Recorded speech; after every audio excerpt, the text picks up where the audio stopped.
The testosterone high today. Testosterone, whatever the it is. Testosterone. Testosterone, I believe, is the word he's looking for there. Juice. Call it whatever you want. And you can get some testosterone replacement therapy for, what is it, 10% off? You can get all products from Game Day Men's Health at any of their 12 DFW locations for 10% off. It doesn't have to just be the TRT. Peptides are all the rage. Join the ranks of us peptidians. I was hoping Travis and Matt Grimm would be in here when we did a Game Day spot, because Travis informed me, he's a big man, like 6'7", 6'8", that due to his... 6'7". Due to his... Get it? His peptides usage, he is under $3 bills for the first time in like 15, 20 years. Oh, really? Yeah. Looking great. Well, get out to one of those 12 area locations. GameDay.dumbzone.com. Is that where we send people? Hello? No? And the stinger? And then we do the open?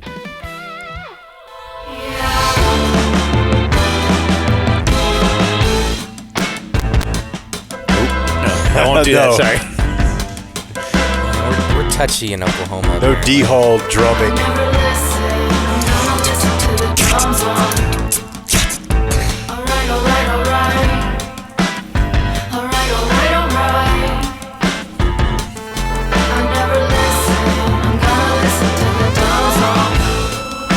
Hello, friends. Happy Monday. We are not in the Game Day Men's Health studio, downtown Dallas. We are not high atop my garage. We are in Oklahoma. We are the Dumb Zone. I'm Dan McDowell. I'm Jake Kemp. I'm Blake Jones. Foodie CK is here, of course. On a break from a Bigfoot hunt. Yes, you already mentioned we have Travis Gafford is here. From Community Mechanical. Wire Will is here from Wire Will. Matt Grimm is here. Did a reversal, drove him. Right? Yeah. You drove Matt Grimm? I did. Did he respect the 100-mile rule? He had some pointers for me. Ass, grass, gas. Oh, yeah, we did that. The roadie? Mm-hmm. Yeah. You watched me piss in a piss jar? I think given our limited exposure to the audience yesterday, we should act probably like it didn't happen, right, and proceed. Numbies were okay. Well, it's fun. It had a lot of fun. But just to restate, yes, we are at Jeremy from Trident Access Services. Jeremy. Airbnb, cabin, stay away, the Bucket List Lodge in Broken Bow / Hochatown, Oklahoma. This is great. It is great. He offered it up to us. And then Travis from Community, Wire Will from Wire.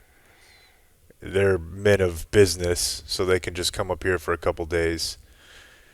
They got in last night at about 11 o'clock, 10:30, 11 o'clock. Wire Will had to travel for a memorial with Wire Scott, his brother, for Wire Dad, who had passed away. Oh, no. His wires got frayed. He shorted out. All right. Will's outside right now. And speaking gun. of that, they got in last night. We finished up the fight. I went to sleep on the couch. We were all out within maybe 45 minutes of them getting here. Alexa, our friend who lives up here, leaves. So we're all done by maybe 11:30. We started wrestling about it around 6 a.m. this morning. Got up, got moving. I went out to my car. And when I came back inside, they were not in here. So I went out back to Jeremy's patio, where there's a kitchen, an entertainment area, and a hot tub. Were they? And there were two dudes, both at 6 a.m. 6:10. I looked down. 6:09. The both of them are just, and I don't know. I think they. Is there any water left in that thing? Because they're big, big boys, dude. Those are two of the biggest guys I know. The sun was up. I was telling you guys last week how crazy it is that it's bright ass. Early outside at 5:50. It's a lot lighter in Oklahoma too, and in this hemisphere, closer to the sun. Yeah, the Windy City, and they're. it opens up the back of this cabin to like the woods. So it's an open porch. The hot tub is basically just at the entrance to the forest, and they're just sitting there, the two of them. I'm like, man, I really want to get in, but I feel like it's an ender. Do you know what I mean? Like, I feel like there are just some activities. It's not the start of your day. Right. What? Is it just a sauna almost? It's like it really is. A nice early bird, gummy. It's, And the sauna, you wake up? well, the sauna, the 5 a.m. sauna club is or the early morning sauna is really nice. And it does but you got to have enough space, I think, in between when you want to do stuff, right? Which for me is not immediate. Speaking of doing stuff, so we did the thing we do on all trips, right? We overplan, thinking we're going to be so bored because we're not at home. We're going to have endless hours to do everything we ever want. Right. And so... Family photos organized. That's one that'll make it to every trip for me. Oh, dude, I brought a book. Like, I'm going to start this book. I've been too. meaning to read this book. When the hell am I going to read a book? I charged my Kindle. Right. Every very second. presumptuous. And so now I'm wondering how we're going to fit in anything, because long ago we did schedule, hey, what if we do the quarterly business review? It's a thing we do every, quarterly, every 3 months. And we'll do that in Oklahoma because we'll just be there with nothing to do in Oklahoma. Yeah. So we'll just fire that off from the house. It'll be cool. And now I am wondering, do we postpone it? Uh-oh. And would that be wrong to the quarterly? What would those people think? Those are our most precious, right? Listeners, big supporters, but would they be cool if we said, what if we did this I take my lead What if we did it? from you on this?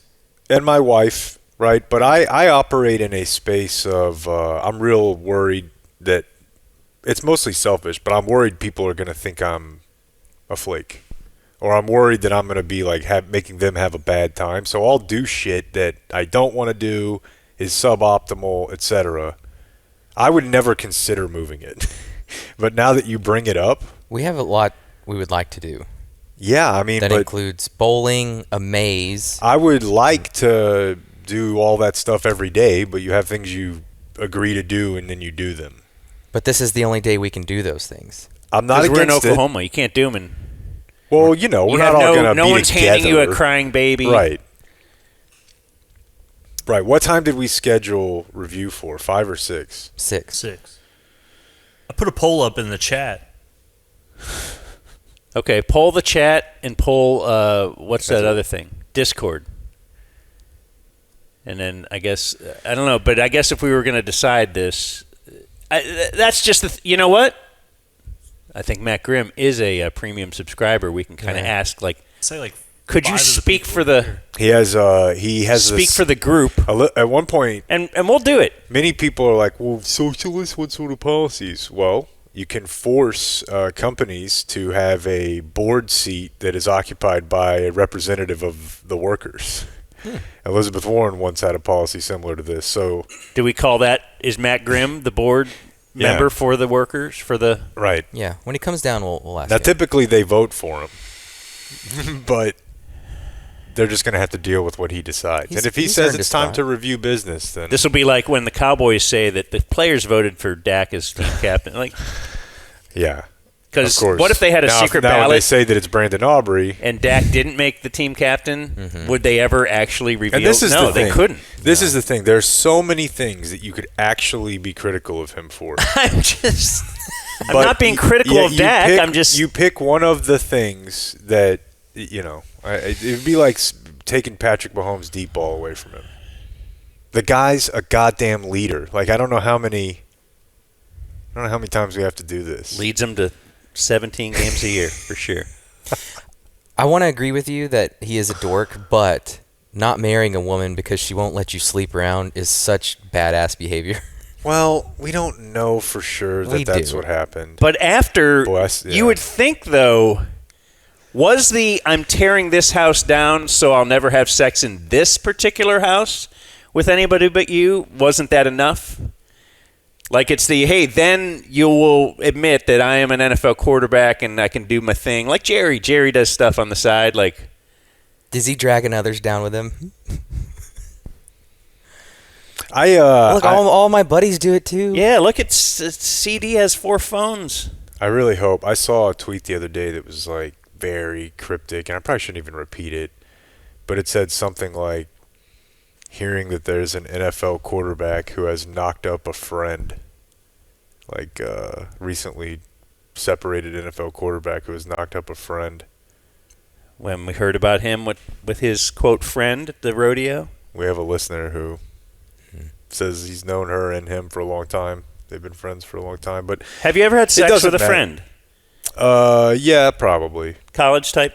Yeah. Yeah, you're buddies and you just, yeah. And it's weird because now I guess I'm just older, and even with game day, I guess just not quite as horny, because that actually seems like a reasonable idea to me, like being friends with a female and not, you know?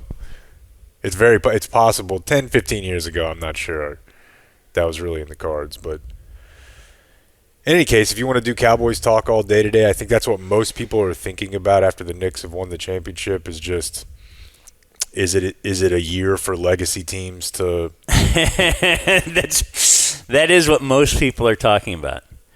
Dude, I swear, I shouldn't even tell you guys this, but I say that to you guys in jest, but sometimes I don't know that you guys realize that that's how I actually feel, and that's the sort of things I'll say to my wife. There's no recording, there's no one to call me gay, and I'll be like, just imagine what it's going to be like when the Cowboys win this. And she's like, have the Knicks not won in a long time? I'm like, yeah, the Knicks, Lakers are kind of like the Cowboys of the NBA, except that the Knicks haven't won in a long time. I was like, look how people are reacting to this. This will be this times 10 in Texas when the Cowboys win. And she was like, that will be so cool. And the next morning, I swear to God, dude, I swear to God, she goes, you didn't tell me that the Knicks hadn't won since 1974. She's like, that's 22 more years than since the Cowboys have won. So what is she saying? Like, it's going to take that much longer? Close. Yeah. Yeah. I was like you're halfway there. I was equating it as like, see, yeah, it all comes home.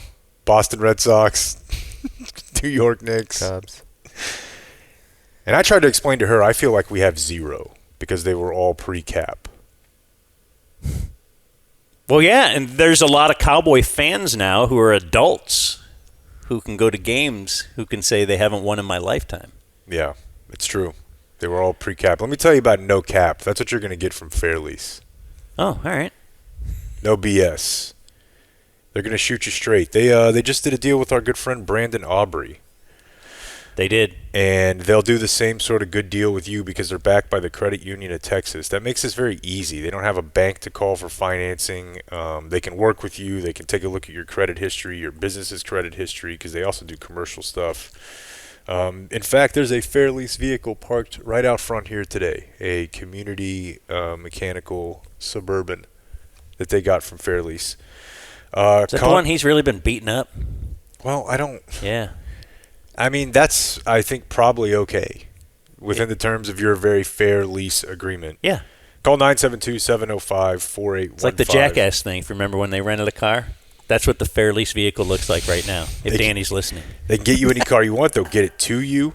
Yeah. And like I said, the financing angle here is great because, they're not just ripping you off. If there's a profit, they roll it back into the community bank customer base. It's a good bit.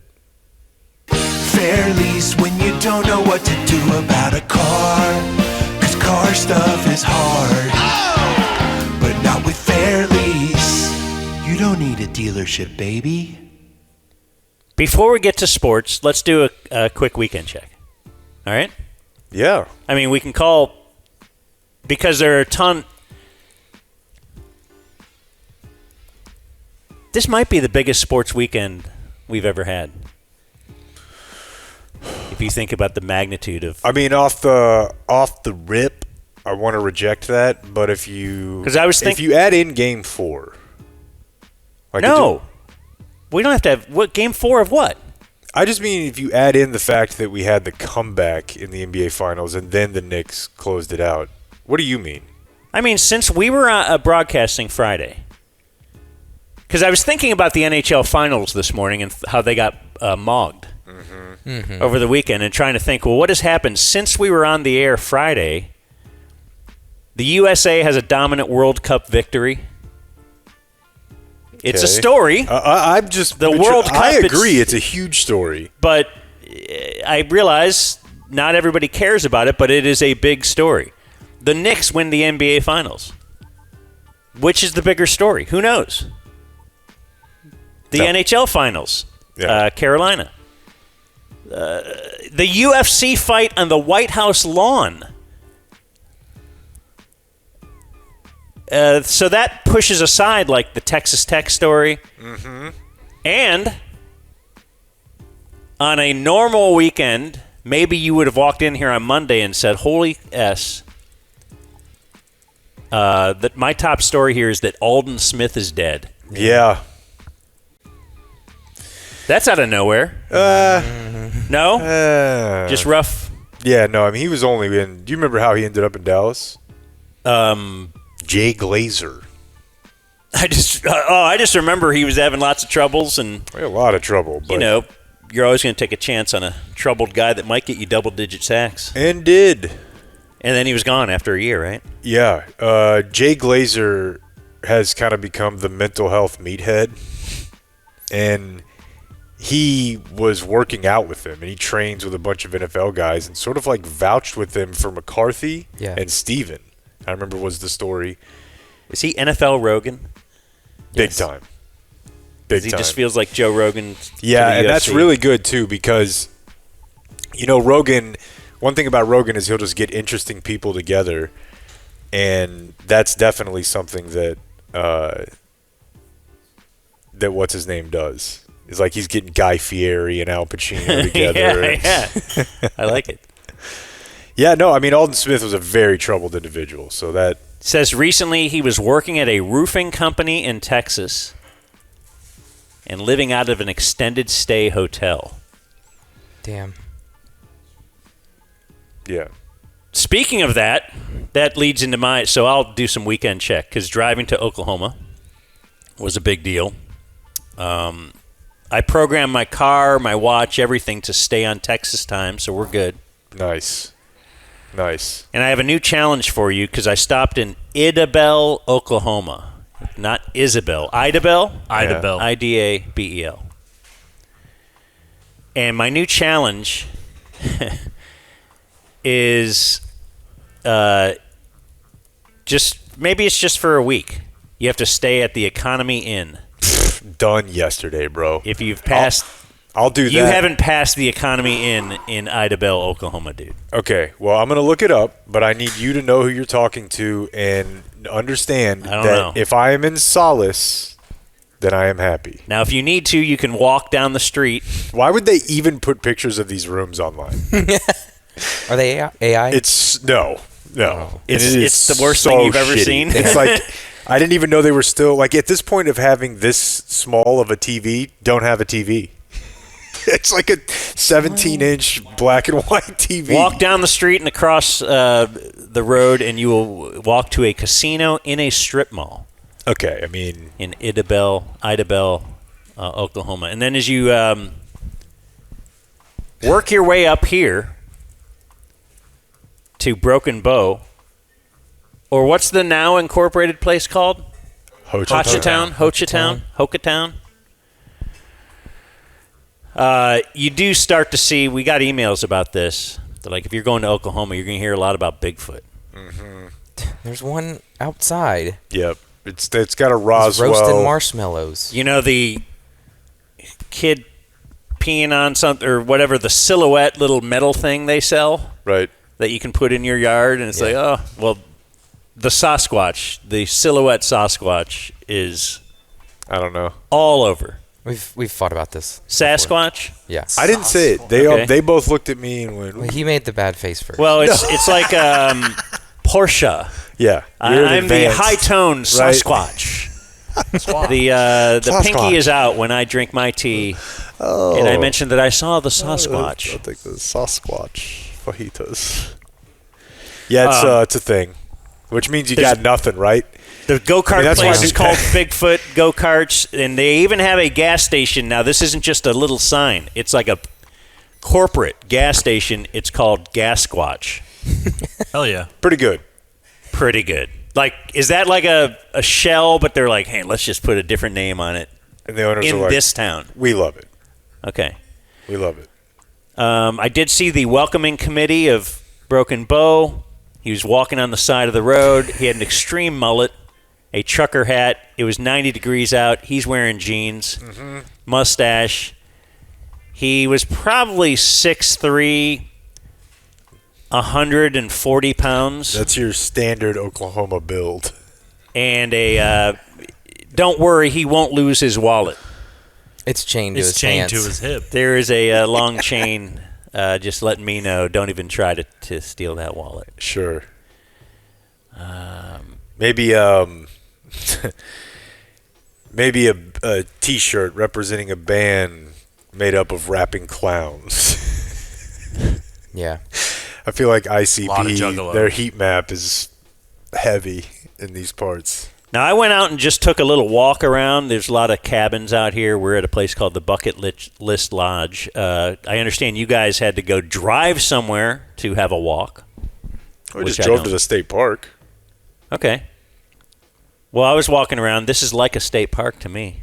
Well, I mean, that's cool. And they have wacky names for the cabins that I was walking by.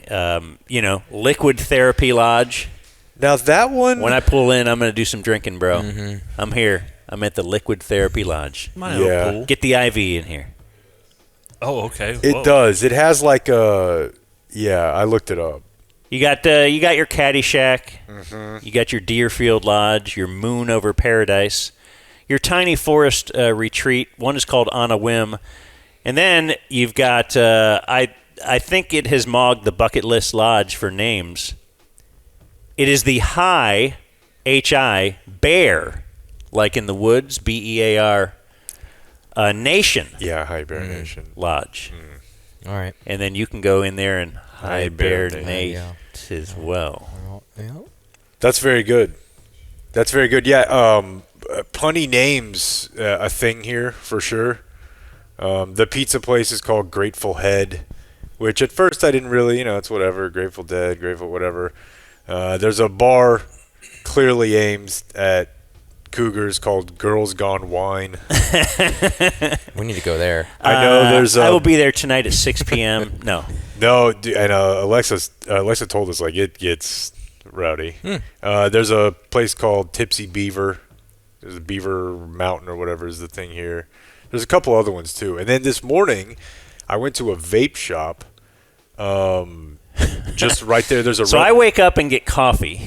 we were all up 3 He wakes hours. up. We went on a hike. And I still had 3 more hours of sleep left. Yeah, we were- Blake was oh, out. God, they're in the hot tub. And maybe this is common in some of your sketchier head shops at home. I feel like I've been to plenty, but not a big place, and one whole wall was dedicated to fleshlights. Ugh. We can go. It's on the way out. I want y'all to see I it. believe you. Like on the wall, and it's got like porn stars, I guess, that you would know or something on the cover, and it's like, here's... What kind did you get? Well, I wanted to come back and, because if you bulk buy, we can get a deal, so I wanted to Ooh, 3 for 1? kind of take orders from everyone. Yeah, I don't know where we went this morning. What was that called? Just Broken Bow State Park? Beaver Bend? Beaver Bend? Beaver's Bend State Park. There Yeah. it was. Yeah, there's like a pretty sick trails, river, waterfall. Nice lake. Will you tell Dan everything you had to go through to try to order pizza last night? Oh, my God. I mean, it's just all in the game.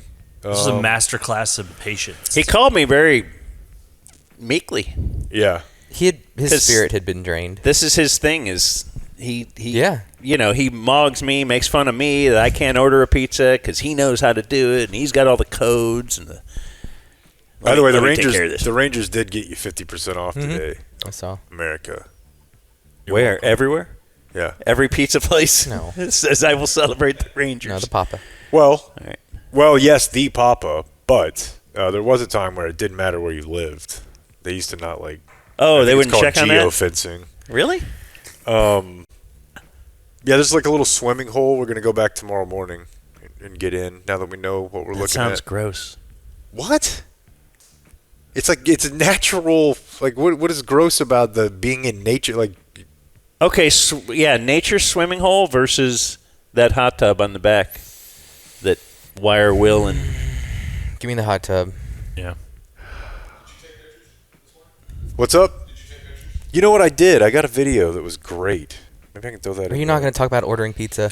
Okay, so there's a place called Grateful Head. It was big talk at Miracle League basketball on Saturday because a lot of people had been up here, and it became hey, that place is popular, but it's overrated. Like Billy, our CFO, was like, yeah, and I'm like, so it's kind of a Joe Tease type thing? And they're like, it's not that great, but it's going to be slammed. Well, we tried to call in an order that, I sat on busy for a total of probably 15 minutes calling back. I hadn't heard a busy signal in so long. But that's the type of places you get them, small town restaurants, because either they just are too busy, they don't have the service to pay for like a actual phone system, or they do what they had done, which I found on a message board, which is they take their phone off the hook during peak dinner hours so that they don't have to fill to-go orders. I called 2 or 3 other bars. I like hearing the fax sound if you call a certain number. Oh my God. Yeah. Bars, breweries, they were all doing the same thing. It's apparently a thing. They just don't want to do to go, so they don't answer their phone. I finally got to a place. Jake did at one point. Well, I guess it was Clayton. Must not want my money. Yeah. Jake did. I established the wrong guy. Yeah. I was like, God, must not. Yeah, so... but eventually got a place, and I'm like, oh, shit, we're making moves. They're taking my order. She's like, yeah, we can do it. We'll be ready in half an hour. 2 large cheeses, a large pizza called a Tubby Keith, named after Oklahoma legend Toby Keith, that had like meatballs and bacon on it. Which I think Jake had the menu in front of him, and he knew what was on it, but he wanted to hear it from her. He said, what comes on your Tubby Keith? I wanted you guys to hear it, yeah. Oh, I perked up. We're at the 5-yard line, and I hear like a little commotion from somebody else at the register. And I'm like, no, don't listen to her. Fuck her. You stay focused. Press go. And she's like, what's that? Oh, we don't. Oh.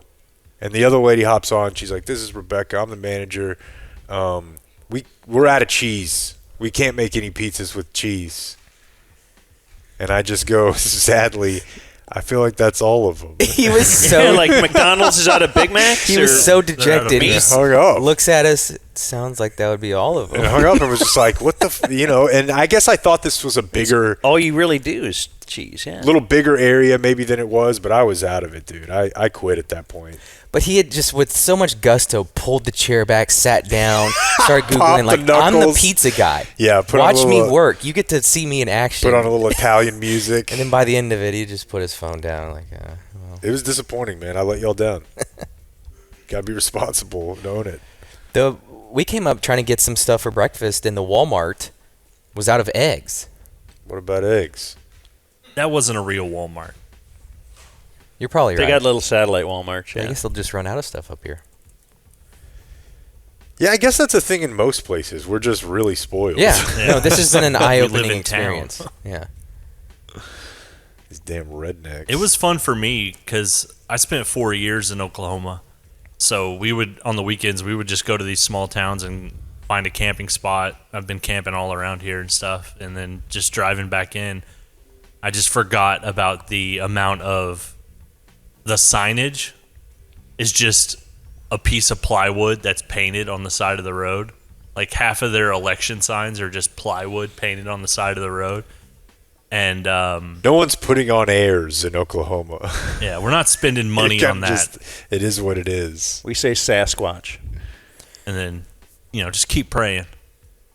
But no, this was a fun little drive up.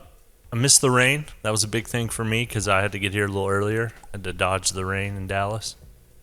What are the chances we get carried off by a twister tonight? Higher than if we were at home, for sure. Definitely the call to my mom yesterday on the way. That was a big concern of hers. What are you going to do if there is a tornado? I don't know. Stand on you're in Tornado Alley. Because I gave her a link to this bucket list lodge, and she's like, a lot of glass windows. Where are you gonna? What if there's a tornado? Where do you? I go. I don't know. Yeah, I mean, And If it's your time, Is it's that your why time. you chose a first floor room? I channel my inner Jake on. Look, just understand someone else's point of view. Like when I'm talking to my mom, because I'm like, why do I call? You just yell at me about everything I'm doing. you have to frame it like you're letting her do something she likes, even if what she likes doing is complaining. Is yelling at me about my choices. But if that's what she likes to And, do, then you're helping her do that. Great You just concern. have to- Then she'll Google like area things in the area. It's like, What'd she come up with? Well, there is a paintball place, but it's closed. Girls Gone Wine? So a couple things. On my couple days off last week, I thought I had a little more time on my hands, so I decided to unsubscribe from every email that I didn't want. Yeah, that's pretty good. You know there's an easy way to do it, though. How? Relatively easy way to do it is if you go to... There's a mail tab that catches all these. I swear to you there is. Is it promotions? And it works? Try it if you're in Gmail. But it is a satisfying feeling. Well, one of my primary emails is still an AOL. it still comes to the promotions tab, though, right? No. Well, it does, but then you can unsubscribe from it there, right? Oh. Like you can Okay. from there, yeah. I always wonder about because they say if you unsubscribe or like if you answer a scam call, that just shows the computer that there is someone that exists on the other line, and it'll increase the scam calls. Or even if you say no to something. I know, but every email I scroll to the bottom, click the unsubscribe button, put my email address in, unsubscribe. All right, that's 1 of 100. 2, 3, and I don't know if it worked, but it made me feel better. My nephew is playing indoor soccer. I went to go watch him last week, and it's a big complex. Like there's a couple indoor soccer fields. There's a ton of volleyball courts, ton of basketball courts. But what there's a ton of is just other kids, other siblings running around. And I typically don't like this person. It's the person who has very little power, but will exercise it to the nth degree. And this guy is in charge of keeping the other courts clear. So my kid and other cousins are running around. They need space. They don't need to be running around in the stands. So they'll go to the empty basketball court. Hey, But keep this one clear. Here's this MFer. Hey, this court's closed. Hey, Talking to 4-year-olds. what are we supposed to do? Have no rules? Just let everybody go everywhere We're all the at time? a place to There's play. a schedule. This is like this There's a is schedule. This is for Jaguars versus Meteors at noon. at 3. It's but it's 11. We got some time. What do you think? They're not going to mess the court up. Yeah. Just let the kids run around. No, I love that. Did you say this or just mark it down in your head? I just got my notes app. That's right. I'll say something tomorrow. Need you guys to stay back. There's Let not, the kids play. Goodness. Indoors pretty wild, huh? Yeah, it's better, at right? least it's indoor. Yeah, that's what I mean. At least it's indoor. You know it's not rained out. You know you're not going to get a sunburn. I got to witness the American Dream at my my gas station where I have my Chug Club membership. The first red flag is I saw a Tesla parked at the gas pump. Uh-oh. It's like, all right, What'd you do? that's a strong move. I go inside and there's 2 Indian ladies in there at the counter. One of them I think was the mom. Did not speak any English. The daughter spoke very little.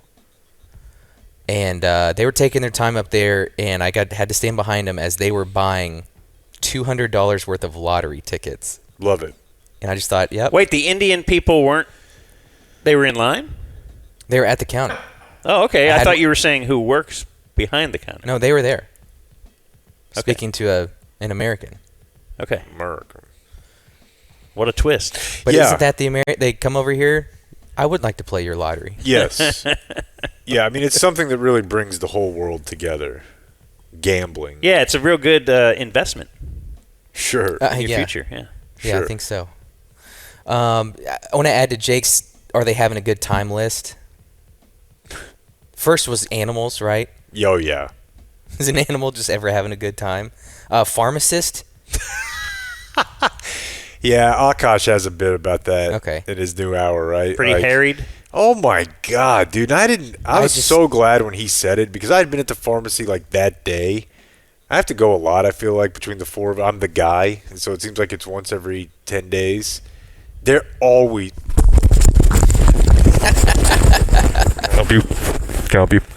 You're like, I'm just picking something up. They're like, it's going to be next week. No. It's like, why? No, I called it in. Why will it be so, like, I don't understand how any of this is a hard process. Like, Do you go in the drive-thru? I mean. Because I walk in thinking that's going to make it quicker, and it does not.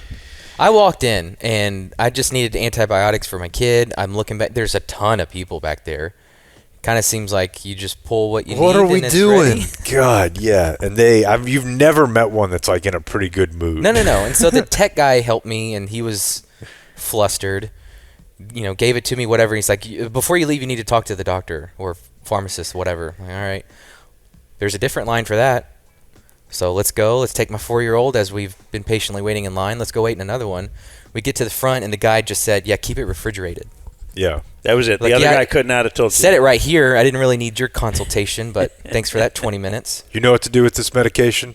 Yeah, you give it to him. You just splash it all over your face. You're like, fuck, I don't know. Is this right? And then final thing. Well, second final thing. We had a listener birthday party on Saturday, swim party. Brooks is really not into swim. Really? At all. But he kind of knows. He's now knowing the shortcuts of the birthday party because I told him I was at a swimming pool. He's like, I don't really want to swim. Can I just do the pizza and cupcakes? Just a la carting. I said, yeah, sure. So we hung out in the shade. I asked him multiple times if he would like to get in and swim. He said no. And he just patiently waited and then got his cheese pizza and cupcake. I mean... First down. Yeah, absolutely. Yeah. He's figured it out. And then we bonded because my wife did not know this was a thing. We were at the grocery store, open up the freezer, and I would say one of the top 5 smells on this planet is the smell of the grocery store freezer. Yeah. My wife had no idea about it. There's something to that. I guess I've never thought about it. Is this a thing for you? I don't think he saw me, but I, of course, did it, and then he did it. Brooks, my 4-year-old. He said, I love this smell. Just wafting. It's awesome. Does it matter what freezer it is? I don't think so. It's just you're smelling the cool air. With plastic? Doesn't matter. It's a great feeling. I've never thought of that. Try it. Well, we are here for our weekend at Jeremy from Trident's Airbnb, and his business, which probably had some small part in this place, is Trident Access Services, Dan. txtrident.com or 817-512-1212. Gates, garage doors, installation, repair. Tune-ups. Tune-ups. We had them come out and, they had to fix a major problem that our previous garage door company had. The garage door might have fallen onto my car. They had put in it. Apparently, there's something called a stud, which is not just a hot guy. It's a thing in the wall that if you don't fasten something into that, it'll just start ripping, falling out of the wall, and that's what happened. The old garage door company just pounded it into wherever. And so, yeah, Jeremy and the guys came over, fixed that. It's perfect. The garage door is so quiet. I can get in and out of there, go on a late night, MILF hunt or whatever I like to do Girls in the Gone evening. Wine. Mm-hmm. And then get back in and no one knows. Sure. It's great. txtrident.com. Dumbzone listeners will get 10% off any repairs. Get them out there and just have them check your stuff out. The springs, the lubrication. At txtrident.com. Please do tell Jeremy and the boys that the Dumbzone sent you. And it's not like going to the dentist. You know how you brush your teeth before and then they check your thing out? Yeah. You don't do your own, let me just grease this up and make sure everything's good. Just kick the railing. I don't want Jeremy to, be upset that my garage door is noisy. No, they actually fix it and stuff for you. I asked the dentist. Not like the effing dentist. Or the dental hygienist the other day about the no rinse thing. It was the first time I've been to the dentist since that had become an issue on the show. And she said the newer dentists say that, which I thought was an interesting sort of split. We've got the dentists that want to go for it on fourth down. Yeah, that there's The Gen Z dentist? She was like, I don't know. She was like, I say brush your teeth. Like, it does, Interesting. I'll have to remember that question. These new dentists want to shoot threes. Yeah, definitely. A little high tempo. Don't love the game. True outcome dentists. I got a couple things here. Like I said, my family left on Friday. My kids left on Friday to go on vacation with my mom and my stepdad. I don't think I've told you guys this, but when we go on our trip, family trip, we got an Airbnb in Hawaii. We're bringing my mom for like a good part of that trip. That's a great bit, because then it's like you care about her, so she's going to think that. Right. But you're actually paying for your nanny to go. 100%. Because it's a some nanny. of the days I'm going to be doing the show, and she's, But she loved, that's a gift. It's like hiring Tom Brady to be your quarterback coach. Like It's Heather Locklear for $1 million. It's on that front too. You can't beat it. She gets a trip to Hawaii on you, and she gets to be with her grandchildren all the time. Yeah. What could be better? So in this situation, and you fooled her into thinking that it's exactly. Yeah. So we had to be out of our house so that our World Cup renters could get in. That meant we went and stayed at my mom's house. Where are they from? I don't. Are they from a faraway land? No. Mm-mm. They are from they have lottery San tickets. Antonio. Oh. However, I think their family's from all over, because they did say that there were multiple people flying in to DFW and they were meeting. I don't know anything else about them. Whatever. Picked up one thing. I was in Grapevine walking around the other day with my wife. There's a farmer's market there. And I had to show Dan this. This is, they're big on sauces there. Look what we got there. Bacon-flavored ketchup. Had to bring it up here on the road. With and it has a beard on it. It has a beard, and right. And it's trans. Are we over baconed? I thought of you at Fox. You may have seen this. I'm convinced that every news program after 10 a.m. just has people cook for them. Yeah. It's a big part of their programming. Well, on Thursday, they had a cookie platter. Wow. They were bacon cookies. Bacon cookies? I could see they were bacon cooked cookies? Into the cookie BAC. with bacon on top. I see absolutely nothing wrong with that. I do. That sounds excellent to me. Why not bacon-flavored toothpaste? That's probably out there. out You can keep there. it in your mouth and don't have to rinse it. It'd be That's so probably great. out there. It always tastes bacon. And then, once we got up here yesterday, it was time to watch MMA, and that's what we did for the evening, and it was a lot of fun. It was a lot of fun. Here's a couple things I'll get off the table before we get to sports. This is like sort of sports, but I played this during the stream yesterday, and I went and read the article from 2003 that produced this audio. This is something that was floating around online the other day. It's from a 2003 Monday Night Football game between the Cowboys and Giants. Jeremy Shockey made a lot of headlines during the offseason. Called Bill Parcells, as you know, a homo in a magazine article. And, of course, if you say it to a magazine these days or say it to anybody, it goes everywhere. All right, so that's the first part of it there. Much. I'll wait for the internet. Yeah. So much there, though, but it's homo. Like, is he blaming the magazine? Well, he's blaming media for amplifying this he just called Bill Parcells a homo, and all of a sudden everybody's like, he Back called in my day, you could just say it. Yeah. Yeah, it was great. You could kick a homo and bury the body somewhere, and nobody'd say a thing. They called that extra points. And then he, in effect, said, no, I was misquoted. But Jeremy has to learn, when you talk to a writer and you don't know him that well, he's really not your friend. I mean, in a way, he's looking for something to sink his teeth in to, and it's not a misquote. He said it. It was reported. And Bill Parcells has tended to poo-poo it as Tiki Barber gets tackled at the line of scrimmage. Bill's sloughing it off. As you know, young guys say things that sometimes they wish they hadn't said. So this is Bill's like, wait till you hear what I'm about to say at the press conference later today. Yeah. No disrespect. 2003, there's a New York Magazine article when Jeremy Shockey was early in his career with the Giants called Jeremy Shockey is Living Large. And clearly he had just never been around like a real reporter before because it's insane. He's at like a photo shoot and this New York Magazine reporter shows up. And here are just some quotes. As the photo shoot's happening, he's coming off a 3-day bender with Kid Rock and Pam Anderson.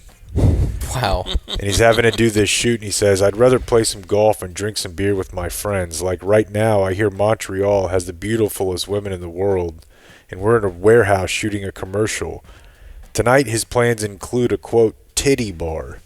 I know all the French I need to, he says. Ménage à trois. Hell yeah. Shockey begins to perk up. He starts talking about his season. He says, the only guy who was hating was Parcells. As head coach of the Giants, Parcells won 2 Super Bowls. Last season, he was a commentator for ESPN.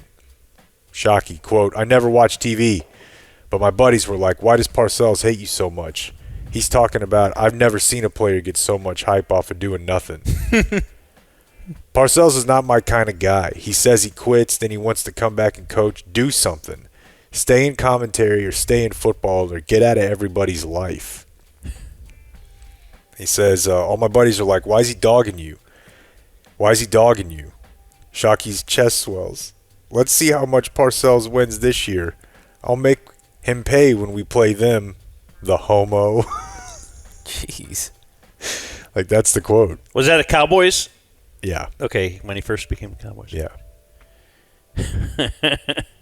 John Fossil condemned this in the... With the strongest. Yeah. Jim Fossil. Oh, that's right. Bones' dad. Mm-hmm. Oh, he might have been around there. He might have been. Young Bones. Homo. All right. That's kind of sports. Right? Yeah, I got a bunch of kind of sports. We have a bunch of big sports, though, too. Oh, yeah, I like that. Did we do some of the big? I mean, we got... Yeah, let's go big. We'll get back to this other stuff. Will we start with the... Let's start with the NBA Finals. Disappointing to me...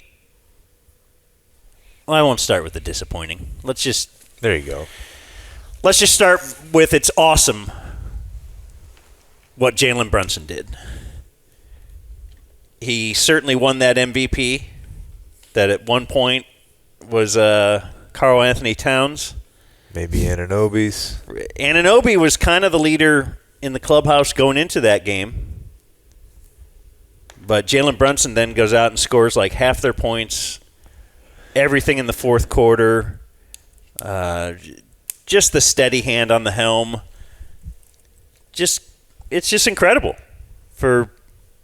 They built a team. They built a team around Jalen Brunson. Jalen Brunson is certainly not one of the 3 best players in the league. No one's ever going to say that, I don't think.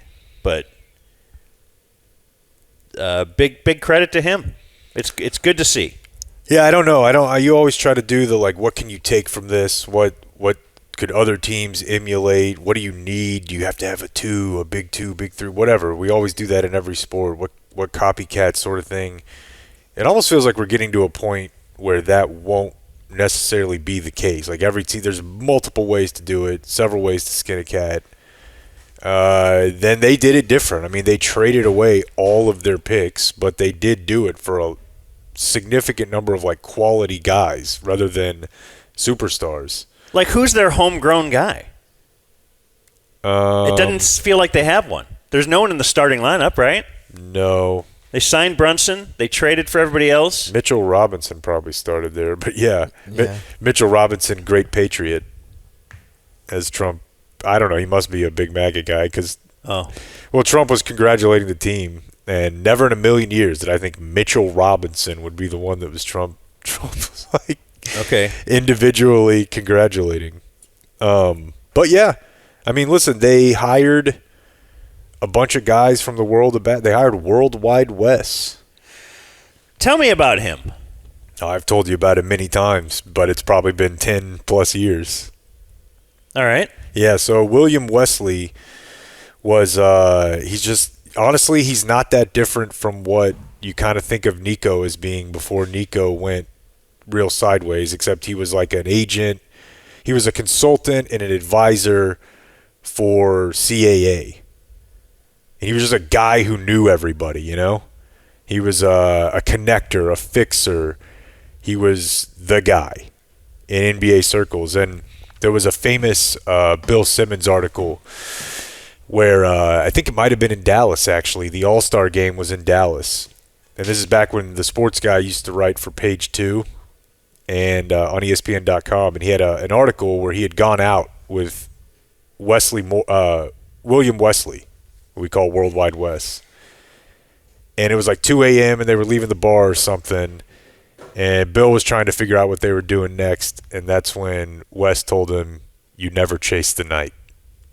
And that became like a quote that people started using. Bob used to say that all the time. That like, that was his like, I don't know, it's very basic, but just like the wisdom of like, nothing good happens here. But he's just an advisor. And he became like a revered figure in NBA circles. And then they made him their CEO or executive of basketball operations. They made Jalen's former agent and Rick Brunson's agent, Leon Rose, their GM. And now Leon Rose's son is Jalen Brunson's agent. And Rick Brunson's on staff. So, Man, how nepotism-y. You know, I mean, yes and no, right? It is, but also they know what they're doing. And James Dolan, who is as awful of a human being, it seems like, as you could get, to his credit, seems to have kind of gotten out of the way. Step back? Yeah, I mean, he does a lot of shady stuff with, like, fan stuff and, you know. Charles Oakley, the AI surveillance stuff they were doing to, I don't know, I think, like, keep a trans woman off camera. Just weird. He's just a weird guy. But kind of looks like he let people who know what they're doing, for the most part, run his team. Because this is not how you thought a Knicks team would end up winning a title, right? You always figure, yes, the good players are going to go to New York. They're going to go to L.A. They'll make it easy for them. That's where they want to go. So, cheat, easy mode. But they built a Milwaukee-ass basketball team. I mean, hell, maybe that's not even doing it justice. Because they had Giannis. But this is not the way you would think the Knicks or the Heat or something, you know, would be built. Right, a destination type franchise, in theory at least. You mean, you got Brunson, but that's not, you know, again. Brunson was not this touted, you know, even like back when they got Carmelo or something, you know, that was a major name. Kyrie forever was going to be the savior. But it was the thought of LeBron when he first left Cleveland was it the Knicks? Because it's the biggest stage, blah, blah, blah. You know, when they drafted Porzingis, that was going to be the next one that was going to lead them. Pingus. The cool thing, or I don't know if it's the cool thing, the NBA probably thinks this is a cool thing, that a franchise can win a title and set themselves up to be a serious contender for years, you would think here, without tanking.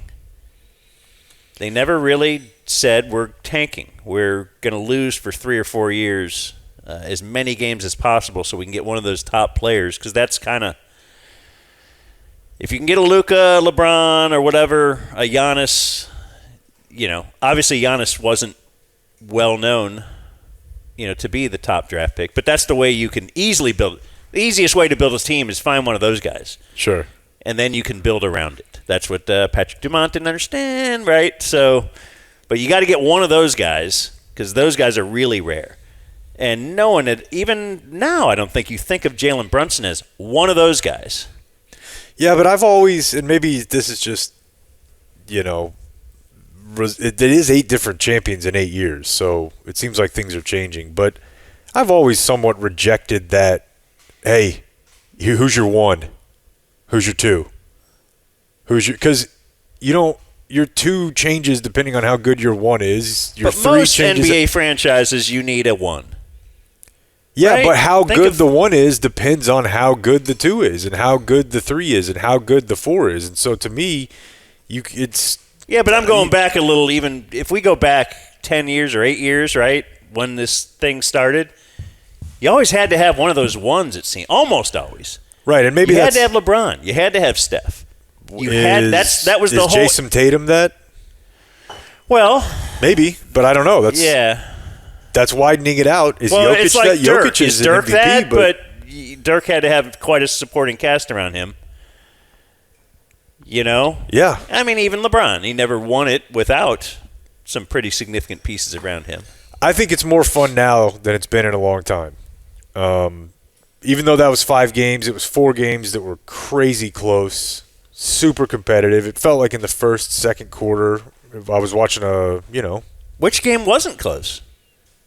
Was there one? Yeah. Was it game 2? Okay.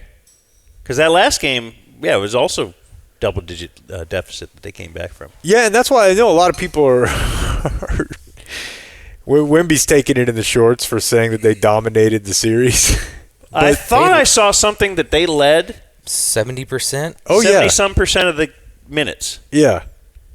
Which Yeah. is, I mean, that is a microcosm of what the NBA is all about. It's the fourth quarter, right? You boil it down.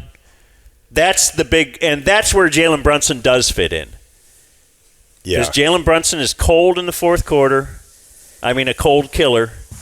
He can take over. He can say, "I'll do this," and that is something I don't know that Wemby can do just yet. He Right. certainly has more ability in the long term, and we'll probably figure that out. Like, what's his go-to? Like, give me the ball, I'll do it, and that's what Brunson provides. And it's just works so well in the playoffs too, That Brunson, the NBA just reverts back 10 to 15 years to 20 years in the playoffs for some of the possessions, And that style, like I'm going to get a 2-point jumper and you can't stop me from getting to the spot I want. It's time tested, man. I don't like being this guy, but they set the record for point differential in the playoffs. They went 16-3. I don't think they had the toughest run. Now they played the schedule in front of them, and I'm not trying to, tear them down. However, they didn't have to go through the Tatum and Brown Celtics. The 76ers were beat up. They played a really young Detroit team. And honestly, if the Thunder had Jalen Williams, they probably beat the Spurs. Probably And so. then I think the Thunder give them way more fits than the young Spurs did. I just thought the Spurs, through every fourth quarter, just played like idiots. And that really helped the Knicks in their comebacks. Now, they did earn it, but the Spurs gave them plenty of leeway. It's funny, though, to say that afterwards, like, clearly, but the Spurs were favored going in. I mean, they were the betting favorite. But now on going into the series. On the other side of it, everyone's just saying, they're too young. Right. They're too young. But we were but watching think about the games, though. That fits with what happened in the games, which is that they had more talent, possibly. Right. We are better. We are dominating. We are winning most of the time, but we just don't know how to get it home. That's, usually baked into the So you're right in that sense. the line. It might have been more fortuitous that they faced the Spurs Absolutely. than Oklahoma City. Right. For sure. Well, you don't think that But many said that's the real championship is Oklahoma City versus the Spurs. And then whoever wins that's going to win, and then it didn't happen. So, yeah, but I don't know. But you're right. It got me Yeah, thinking you're because everyone wants to say this was Cat's Dirk run. And I think that is utter BS. Yeah, sure. To compare what Dirk had to go, because Dirk had to take down Powell and Kobe and the young three in Oklahoma City and then freaking LeBron. Like, the Knicks didn't have that, oh, damn, they took down this. But in retrospect, like, if we look at this 5 or 10 years from now and say, wow, they took down Wemby, 4-time NBA champion Wemby, and that's what we did with LeBron. But then it's going to be like, well, Wemby needed that. Right. It's all going to be about. It's not about the Knicks. It's about Wemby or what have you. Which there's something to that. Had they just played decent basketball down stretches, they'd still be playing. Yeah, it's interesting. I'm looking at it here, and man, there's no way this is preseason. It says preseason. The Knicks have the 4th best odds to win the title.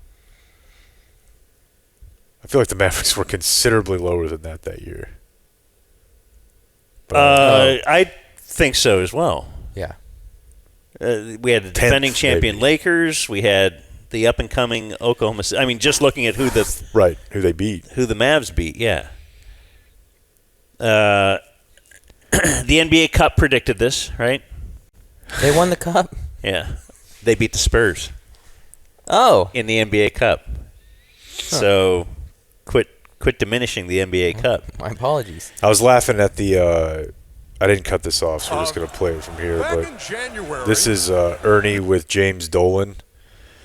And this is not a novel point I'm making, or that the guy I'm attributing it to made at the time, but Sam Monson from PFF, he's an English guy, and he'll always comment on how it's like uniquely American that we bring the owner up.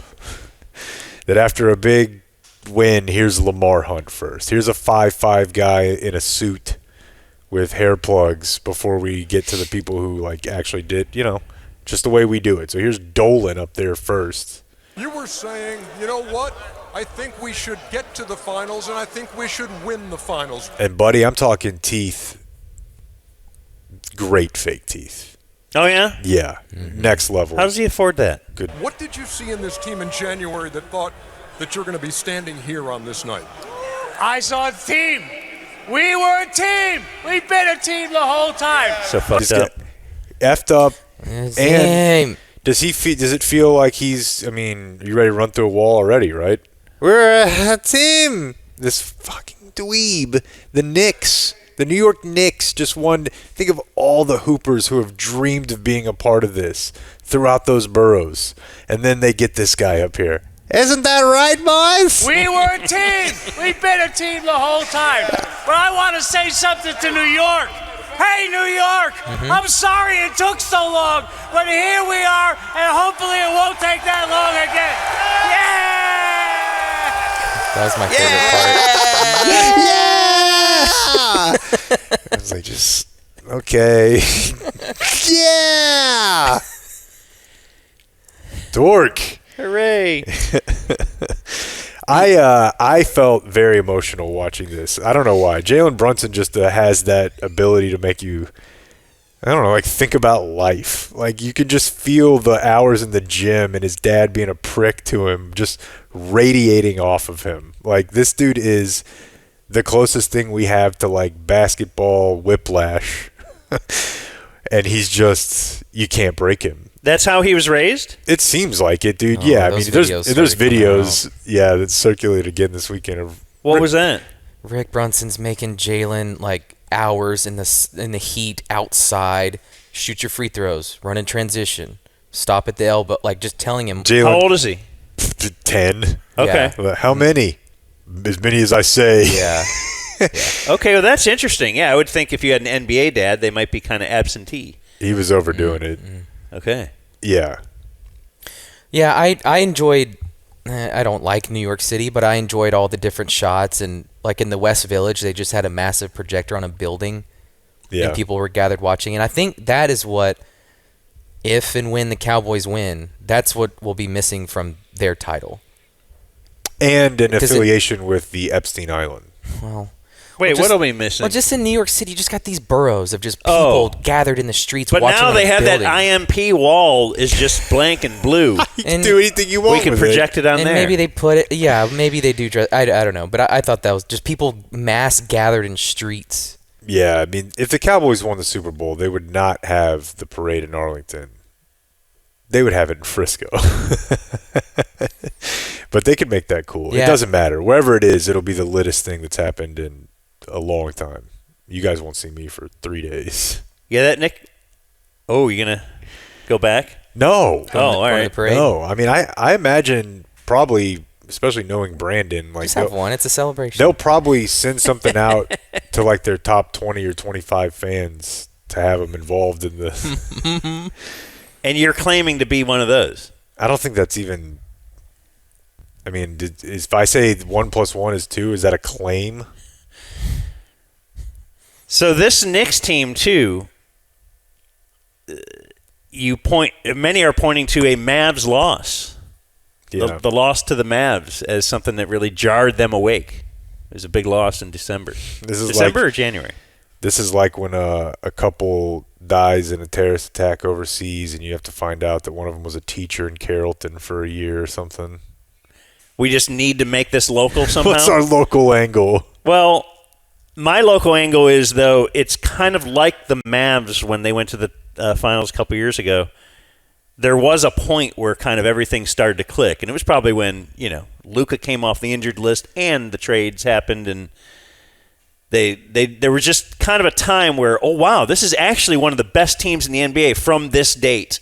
If you remember, that's how the Mavs were. Oh. And then they kind of then they ran up against the very talented, more experienced, team in the finals. But that's kind of a way I tried to make that local. Another big story is that there was a Wemby foul on Brunson that went uncalled, that everybody agreed afterwards, media-wise, that should have been called a flagrant. The landing area? Yeah.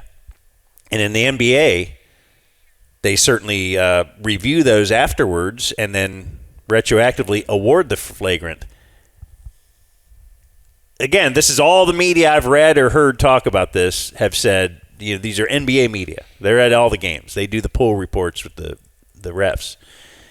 And they're like, they would have had to award him that flagrant, which would have been the flagrant that would have kicked in an automatic 1-game suspension. Yeah, his 10th. So could you imagine what would have happened if they had well, it would have been a big story no matter what. Either they didn't suspend him and he's playing in Game 6 in New York, or they did suspend him and they're playing Game 6 and it would feel a little empty, but you would have to say, I mean, these are the rules. And if he didn't commit those flagrants, then that wouldn't. Because there were a couple, they say, throughout this series, they could have called a flagrant on him, and they didn't, knowing that he's got, is it 3 flagrants in the playoffs or something, and then the 4th gets you something. The point is, that would have been a big storyline. That's not a storyline anymore. I would say they wouldn't have done it, but they did suspend Draymond in 2016. Although didn't he get that call during the game? Did they retroactively? The doing it, between games, it feels like they did do that between games. Your Draymond suspension. I don't think it is something that kicked in. Anyway, we'll take that title, though. Fantastic. Hang it up in Willow Bend or Valley View or something. If he didn't kick LeBron in the junk, he wouldn't have had that. I thought you were going to say the local angle is like all of the Mavs people that left during Nico's tenure seemed to go to the Knicks. Talking specifically Casey Smith. Yeah, and he took a couple people with him. Their director of performance. But I personally, even though Rick Brunson kind of seems like an asshole, I marvel at the fact that they have a good father-son relationship. And I feel the same way when I see LaMelo, LiAngelo, and who am I missing? Lonzo with LeVar. Like, I don't know how you just... I mean, I'll tell you what happened where I grew up whenever there was an overbearing dad with an athlete kid. It turned out like it does a lot of times. Their family was in shambles. In that case, he murdered the dad. Like, you hear a lot of those stories. You hear a lot of stories where it doesn't work out. You hear a lot of Aaron Rodgers stories, but you just don't hear too many stories where it's like that hardcore of like on your ass about everything. Like Tiger hated Earl at some point. Yeah, I don't know though. He would credit him, and talk, about him, and I miss my dad, and this is the first tournament I won without my dad, and like maybe that's it then. Maybe maybe at this extreme. Stockholm. Why can't you be hard on your kid and love him too? It's just weird because Jalen obviously I mean, I can't imagine being an NBA player and being excited to go play for a team where your dad's on the bench. Yeah. That just seems crazy to me, but they obviously have like a very cool bond. And he was like, he was speechless after the game. That was interesting. Like, that's the proper response. It's just standing there like, I can't believe that this is actually happening. The guys in the Hoop Collective said it's the best free agent signing ever in the NBA, and it probably is. If you just weigh... It wasn't even max, right? Right. You weigh... Full max. All involved. It's not like when LeBron went to the Heat. Obviously, he's a great player, but it's not... But to identify Brunson... Yeah. And Crazy. Then he ended up taking less money once they did start making these trades to keep his teammates happy. And that's a great world we live in, right? Where you can take $30 million a year and you're like, benevolent. Just the guy who he just cares about winning. He's only going to take $30 million. I know, he left 100 off the table though. Yeah, I used to say that about Dirk too, because Dirk took 20. He could have gotten 22 a year. You were right to say it. I think if college basketball would be a bigger deal, the Villanova boys I think would be massive. Like if the NFL did that. Right. Like if you took everyone from the LSU team, which you kind of did Burrow and Chase, which was neat. Right, but if they had like 3 more guys on one team. You just rebuilt a college team and then they dominated or won a title. Let's do some other sports stuff. Is that cool? Or do you have more NBA? We could do more NBA tomorrow. Other sports stuff is very cool as long as it's cool for me to tell you about puddle pools. Oh, wait, I think we have some new copy. Puddle pool. Was texted this morning. Here's my new copy. My pool looked incredible again. And I honestly feel like my kids are trying to get my pool as dirty as they can every week. And yet, here we are. All right. I love puddle pool. Yeah. Puddle pools is great. In fact, my wife texted them over the weekend because there was something wrong with our, the pressure or something? I don't know. But then they came out Monday. Like, they'll just follow up and be like, oh, okay, we were there Friday, but we'll come out Monday. Puddle pools gave us some new copy. Now, I don't know if this is World Cup related or if it's just sports related in general. But I'm going to give you the new Puddle Pools copy. Okay. Right? This is brought to you by Puddle Pools, the team that's helping North Texas score big all summer long. So it's like team and then score. Yeah, okay. Okay. With the World Cup taking over North Texas, everybody's chasing goals. Uh-huh. But while the world's best soccer players are working on theirs, Puddle Pools is making sure your backyard wins the cup. Okay. Well, no. Need weekly pool cleaning? That's their bread and butter. Looking to remodel an outdated pool? They'll give it a total makeover worthy of a highlight reel. Dreaming of a brand new custom pool? Puddle Pools can take you from kickoff to championship with a pool built specifically for your family. No. Now, kickoff would indicate Do they call it start that of soccer? a game, but then I don't know. Whether it's keeping your water crystal clear, No, that's not a soccer pun. upgrading your backyard oasis, or building the pool you've always wanted, Puddle Pools has a full roster That is. of services ready to go. And right now, take advantage of their Father's Day special. When you sign up for recurring pool service, Puddle Pools will throw in a professional filter cleaning absolutely free. That's a $175 value. Don't get caught sitting on the sidelines this summer while the World Cup chases goals on the pitch. Puddle is making your pool the MVP. I heard it gives it. Puddle pool. It's got water we can clean it. Puddle pools. If I said it, then I mean it. Puddle pools. I set sail on the dinghy. Puddle pools. Wait, I meant to say dingy.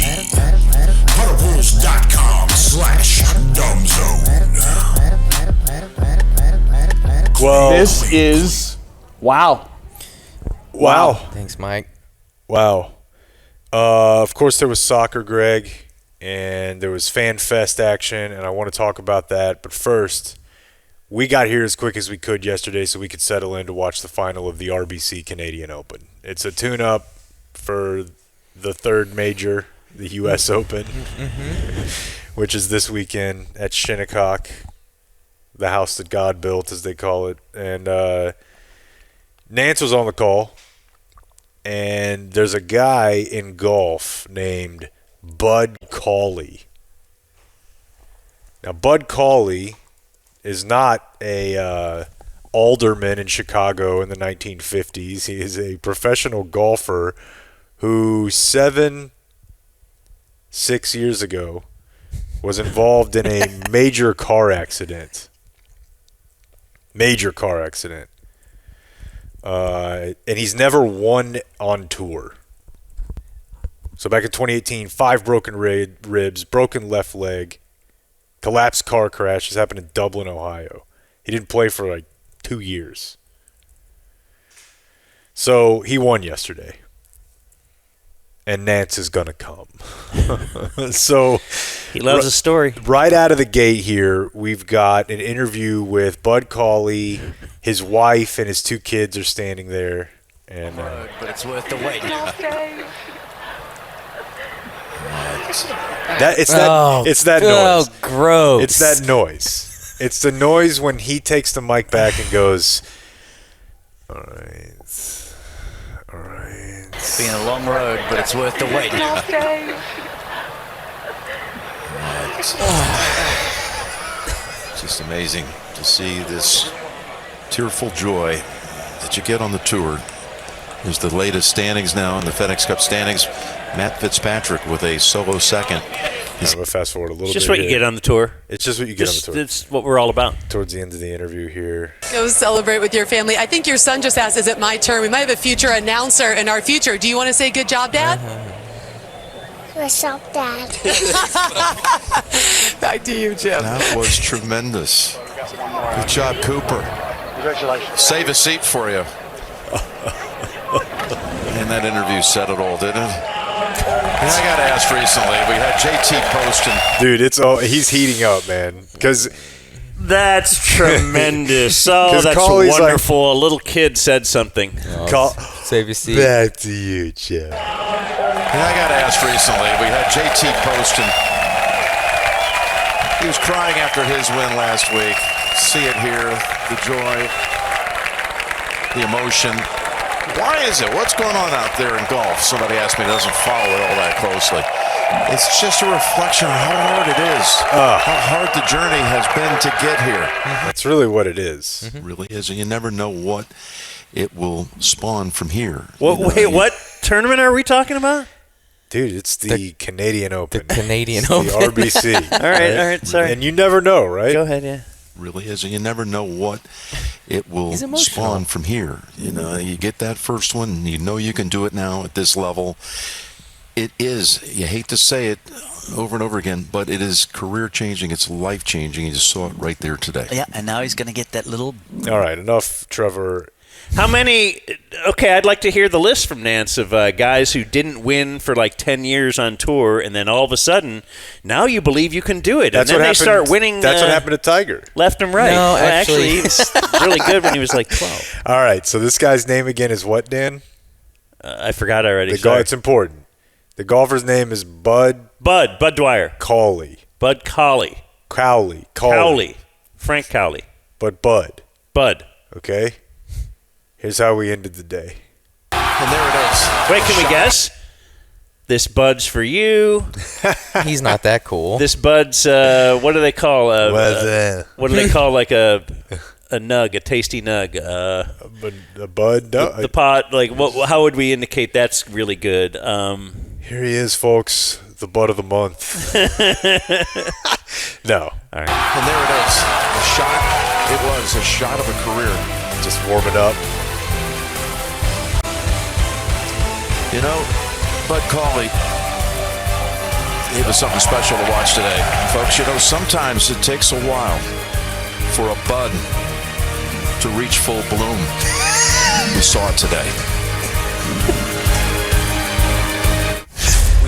All right, right to CIS.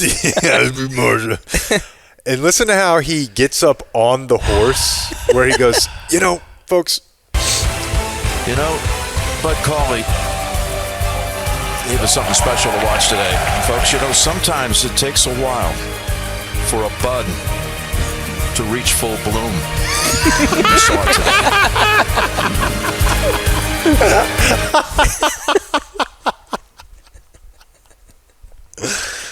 Oh, that's good. That's really good. That's really good. So we heard about this last week, but there's some fan fest activities happening out at what I call the Coca-Cola Starplex in Fair Park. I might go to one of these next week, or this week, I guess. Like, you can watch the games out there. They have a bunch of interactive stuff. You see all the chants, fans doing they gather out there, right? So see, my concern, you say, it looks like there's a lot of cool stuff going on. Here's my concern as a veteran of being around cities that are hosting big sporting events. Like, I don't think the NFL experience. No.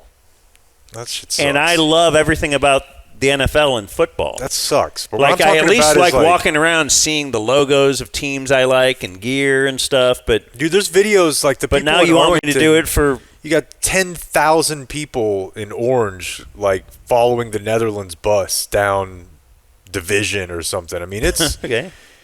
They're doing stuff. I don't know how worth it the Fan Fest is, but I know that the other day they had some guy up there, and he's letting you know how great it is to be here, and he's going to introduce a guy we're very familiar with.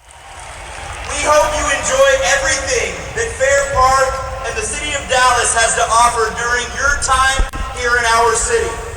Now it is my distinct honor to introduce. Now, yes, he's wearing the hat.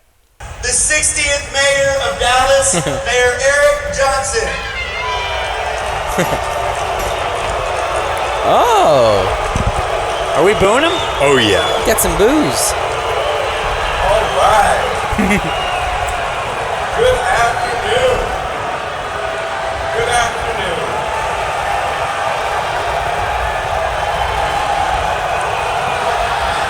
Today.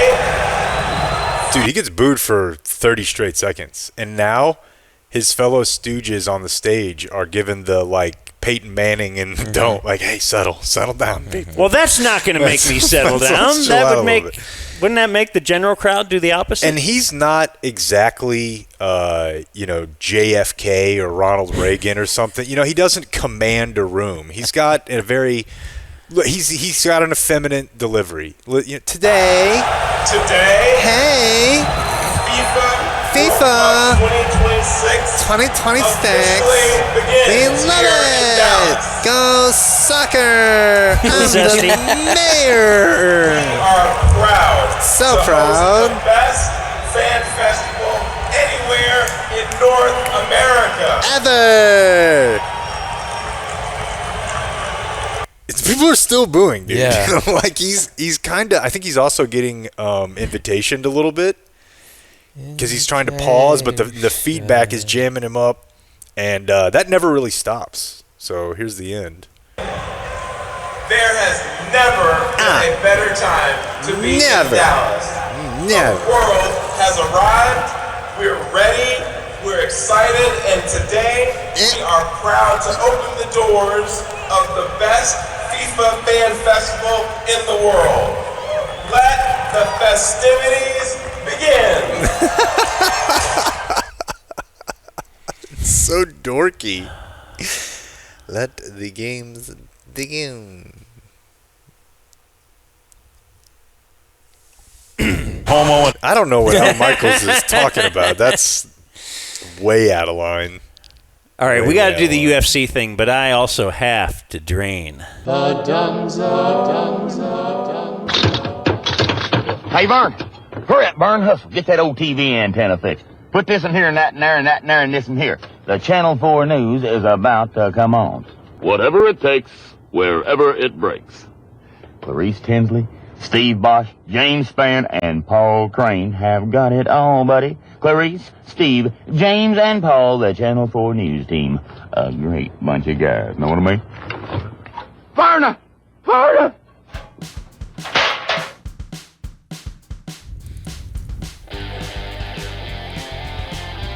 You're listening to The Dumb Zone.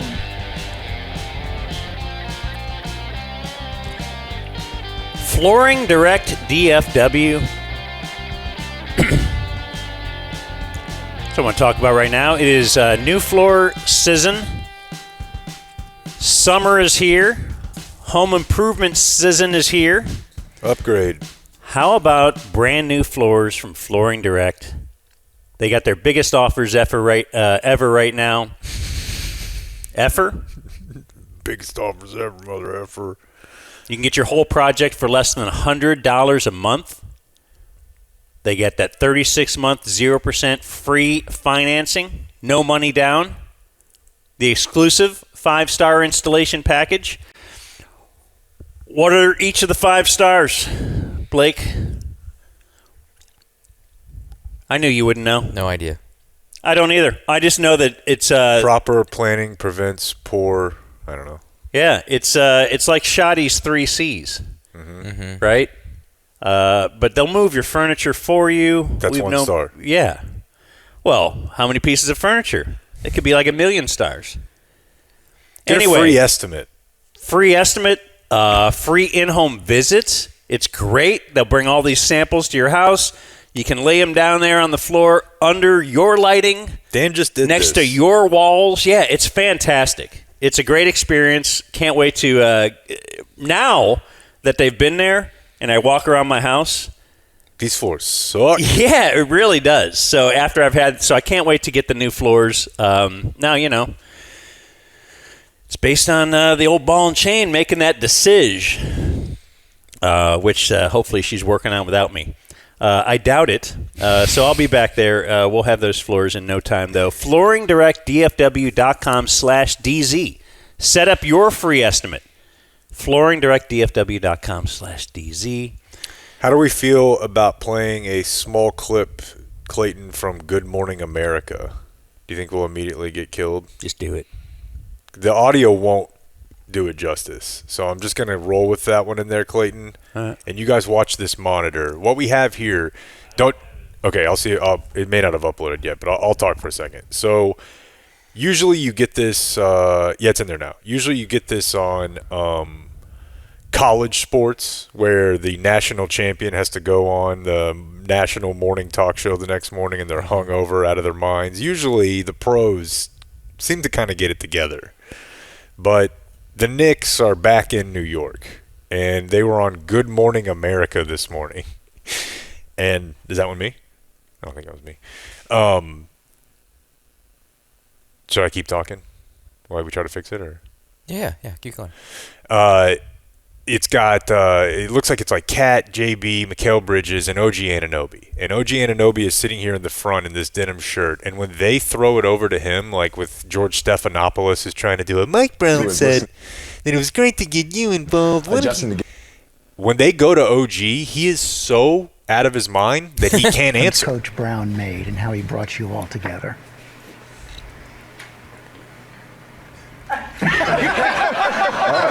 I guess I'll answer. He's been great. Mike's been great, and what he's been awesome at doing is listening to us and just hearing us out. And full screen saver, just bro. Spaced out. Full screen saver. He never even moved. He never moved. We ended up turning his head later, but Jalen looks over at him and goes, "I guess I'll take that one." And then somebody else starts talking. He just freezes, dude. What was the dumb question too? Mike Brown put your this team together. Yeah, we set the Dan Mike off. Brown Hornets nest. No, I'm saying Mike Brown did not assemble this roster. No, he is but the coach. Tom Thibodeau sucked, and they got a different coach, and Mike Brown deserves a lot of credit. We're gonna focus on the fact. I didn't feel like that's what he was saying, but you're right. I don't even know what the question, but OG, he hasn't slept yet. He's probably, let's get a couple edibles in me to get through this. And he's just on live TV, not doing well. Very, very funny. And then I wanted to show you real quick the Broken Bow Park this morning. So maybe I can entice you guys to go with us and we can have a little group hike, little swim. Do you guys know that this is right here? Like, I'm not saying it's Hawaii, but you're like what we have on screen is a tourist- pretty spare little creek. It's not a creek. This is beautiful. Look at these rocks and green trees. Oh, God. Whoa, whoa, whoa. Look in the back there, Blake. Wait. Oh, I didn't. Put that up again. Uh-huh. Like, wait. I swear I saw Bigfoot. Oh. I think I see the Bigfoot in there. Yep. Look how big his foot is. So what are we supposed to do? Like, just You look know at what? it? Die. That's what you're supposed to do. Just Well, die. there's not enough water to even drown. It's that underwhelming. Can't even drown from it. I thought it was kind of whelming. Thank you. Just be whelmed. I want to tease something maybe for tomorrow, or let's check in a couple things. Yeah, But, have you figured out if you're... Are we going to do Did we postpone? Where's Matt? The chat thinks we should postpone. The chat's probably not premium subscribers, though. The chat, if we were like, what if we postpone today's show by 15 minutes? Like, no! Don't do that. Right. Is Matt Grimm here? All the boys are gone? They're up there. Okay. I think they're napping. Oh, okay. Well, I'm going to When need... you get in the hot I tub need at 6 Travis a.m. down here for Today in History. So that will be coming up in a little bit. My other thing is, I think we should tease to tomorrow, just because we've had a lot. We have a lot more still today. And it would be a nice little subscriber treat, I think. Tomorrow is kind of the subscriber-only show. Mm-hmm. How about Jake versus Chuck Cooperstein on Twitter tomorrow? Okay. Like we totally break it down, get inside, like we interview this man, Jake Kemp. What's behind his motivations? I really don't want you to oversell this, but where in anticipation... Where did you grow the nads to do something like that? In anticipation for this, I just fired off a tweet to him in the break. Oh, yeah. Because I thought we might address it coming out, so I'll make sure to do that. Are we going to Ripken this thing? Can you get more days of this than you've had of eating pizza in a row? What I'm here to tell you right now is that barring something out of my control, and I realize that me tweeting something that they find offensive enough to ban me is technically within my control. But as long as I have a Twitter account, from this day, June 15th, until the end of days, I will keep this thread with Chuck Cooperstein going. Every day? I will never, ever, ever end it. And I don't care. Man, that is such hyperbole. Because he'll keep going. And I honestly feel that if I reply, he'll reply. You can break him. And even if people tell him what I'm doing, I don't care. He's wrong. But he's wrong. Matt Grimm, what if we postpone... Oh, we got a mic for Matt Grimm. Got a mic. Mm-hmm. The question is, do we postpone this evening's QBR? And it's only a question from Dan. I'm ready to do it. Oh, okay, then I'll do it. I thought you're the guy who wanted to go paintball, and I want to look at water. Maze on mushrooms. I want to get... you got a lot of time. I need to get mosquito bites at 7 a.m. and not at 4 p.m. Like... We got time. I think we have time to bowl in between meeting and QBR. So you want to get off, or end the show, I should say, then get off, then go bowling, then come back, do the QBR, and then... Or we could, I mean, if you... I just kind of experiment banging each other because we're out in the woods and nobody will care? Swimming is happening tomorrow morning. Swimming? That'll be a sunrise service down at the creek. It's magical out there, bro. It's got to be dirtier than... What? You're probably going to get a parasite in your anus. Mm-hmm. Brain-eating amoeba. What if you get a brain-eating amoeba and that screws the show? We can go ahead and postpone. In the interest of Blake and Clayton having fun this evening. We do like that. It's easy for me to say from up here in my ivory tower. The timeline shortens considerably between when they're done and the QBR. So that's fine. Rather than when the show is done. Yeah. They have some post. This is true. Right. Just ask them. Yeah. You've never asked. Not like we have meetings or anything. No. Nobody else does any work except Blake. Okay, anyway, so tomorrow the story of... Okay, so we're not doing the... Yeah, I mean, I'm just telling you. Quarterly business review. I'll just do it. I'll meet with everybody. Watch him bail on bowling. Well, yeah, now you got to bowl. There's a nice how late spot. are we bowling? I don't want to bowl like late night. Nobody we're thinks gonna you're go doing this anything. Early I bowling. figured we'd bowl and then get your dinner on the way home because you like to eat so early. 4 p.m. bowling. Yeah, sure. All right. We have a projector. We're going to put. We the all Rangers, have the we all Rangers have game separate up. cars too. We can just take 10 cars to the alley. I think we should. Yeah. I think we should. So we're moving the thing. All right. We're moving the thing, and we're also postponing to tomorrow. Jake versus Coop. Maybe you guys can book him. You'd be into that, wouldn't you? Of course. Why? Yeah. We welcome Chuck Cooperstein. The odds that he's ever heard 1 second of this podcast free, or let's just say free. There's no way he fired off a. You mean like not from a social media clip? Yeah. 0. Yeah. But that applies to most podcasts. He's not. I don't think that's a big part of his media consumption. Part of our media consumption yesterday was mixed martial arts at the White House, which was fucking awesome and insane. There's a fine line between awesome and full idiocracy. What does that even? I mean, I know obviously when you see dirt bikes doing backflips in front of the Lincoln Memorial, it's hard not to think about that movie. But whatever. I mean, everything already is what it is. Who cares if they're doing it there? Is it any different? Let's not act like I'm still on Facebook, and I saw one of my friends cancel his Paramount Plus subscription because of the dirt bikes on the White House lawn. That's so good. I thought you were joking. There were dirt bikes. I didn't see the dirt they were bikes. doing jumps. Oh, on Saturday, dude, it was a full. It looked like a. I don't even know what you're saying. Motocross, like doing jumps and wheelies, and it was fucking insane, man. But when it came down to it last night, I don't know. I mean, we're just watching that, and we're like, yeah, this is where Abe Lincoln had walked through with his, Secretary of State and whatever, and then also here's this guy in flip-flops, meathead. Terrible tattoos. Yeah, ready to walk through the same hallowed grounds. Okay, so obviously it's F Trump for me all day, every day. Odd. But if you're going to be... But think of this, though. And I'm not saying that we are like necessarily pining to wind back the clock.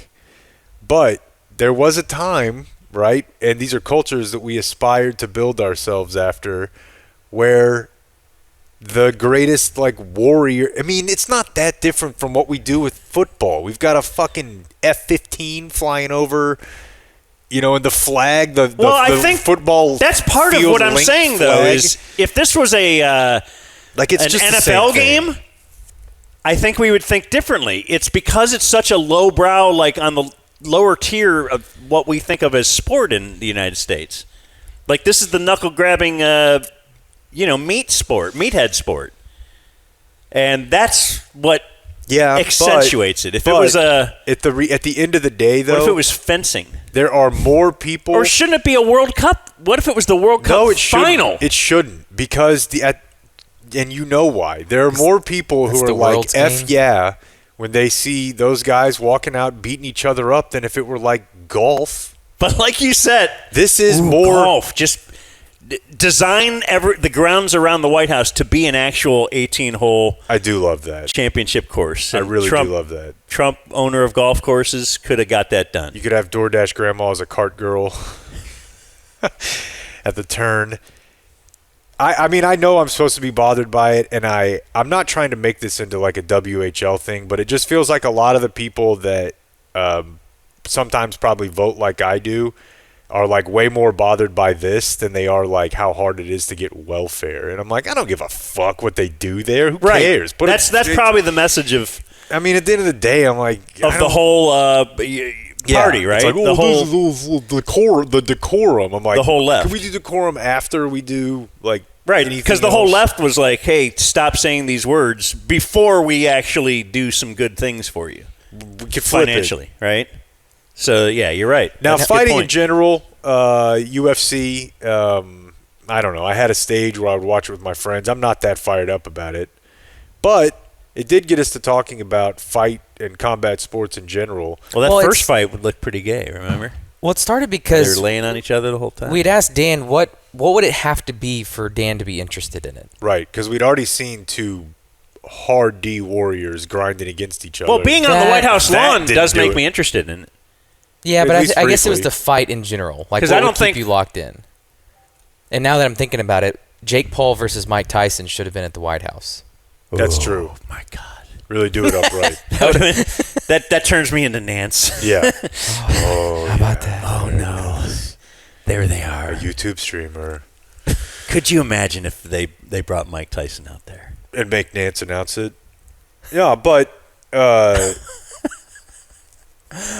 it was so funny to watch the montages of... So they'd show like the soldiers putting up the flag wherever that is, right? I don't know. Like Iwo Jima. Iwo Jima. They would have like recreations of the Potomac. Right. You're looking at Pearl Harbor. You're seeing an AI.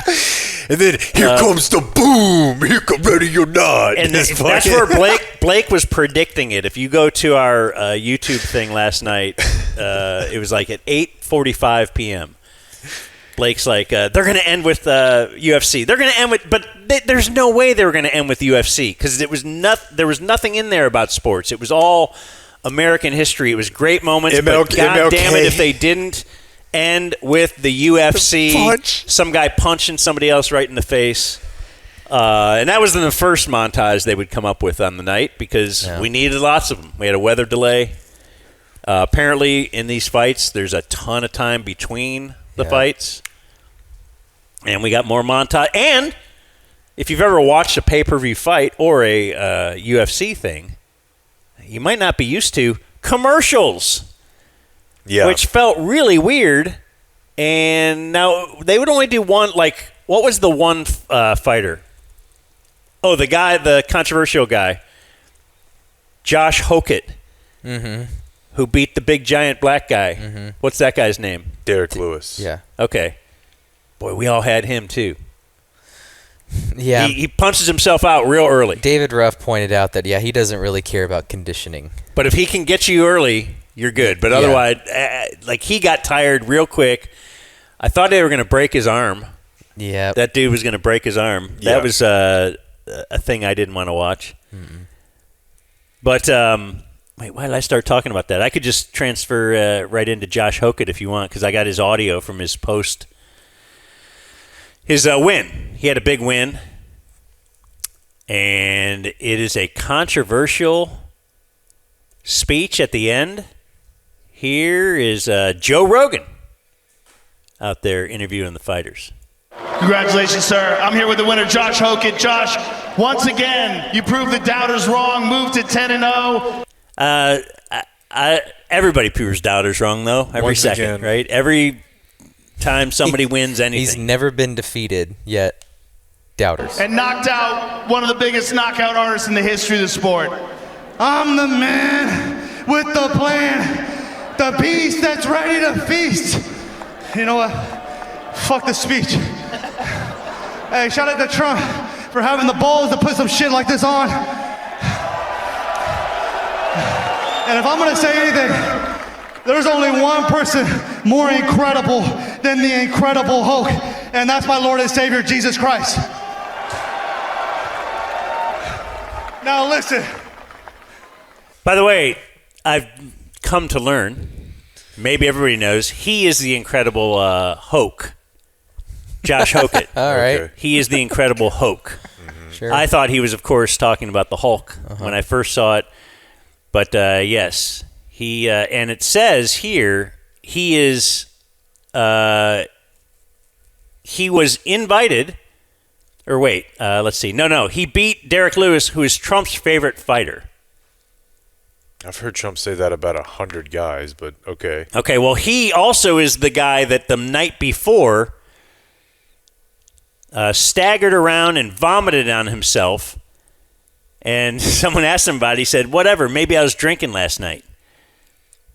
Yeah, okay, those are the things I think you need to know about the Incredible Hulk. And then we'll continue here. Now listen, Alex Pereira, I want a shama on your mama. And lastly, Michelle Obama is a man. Am I right, America?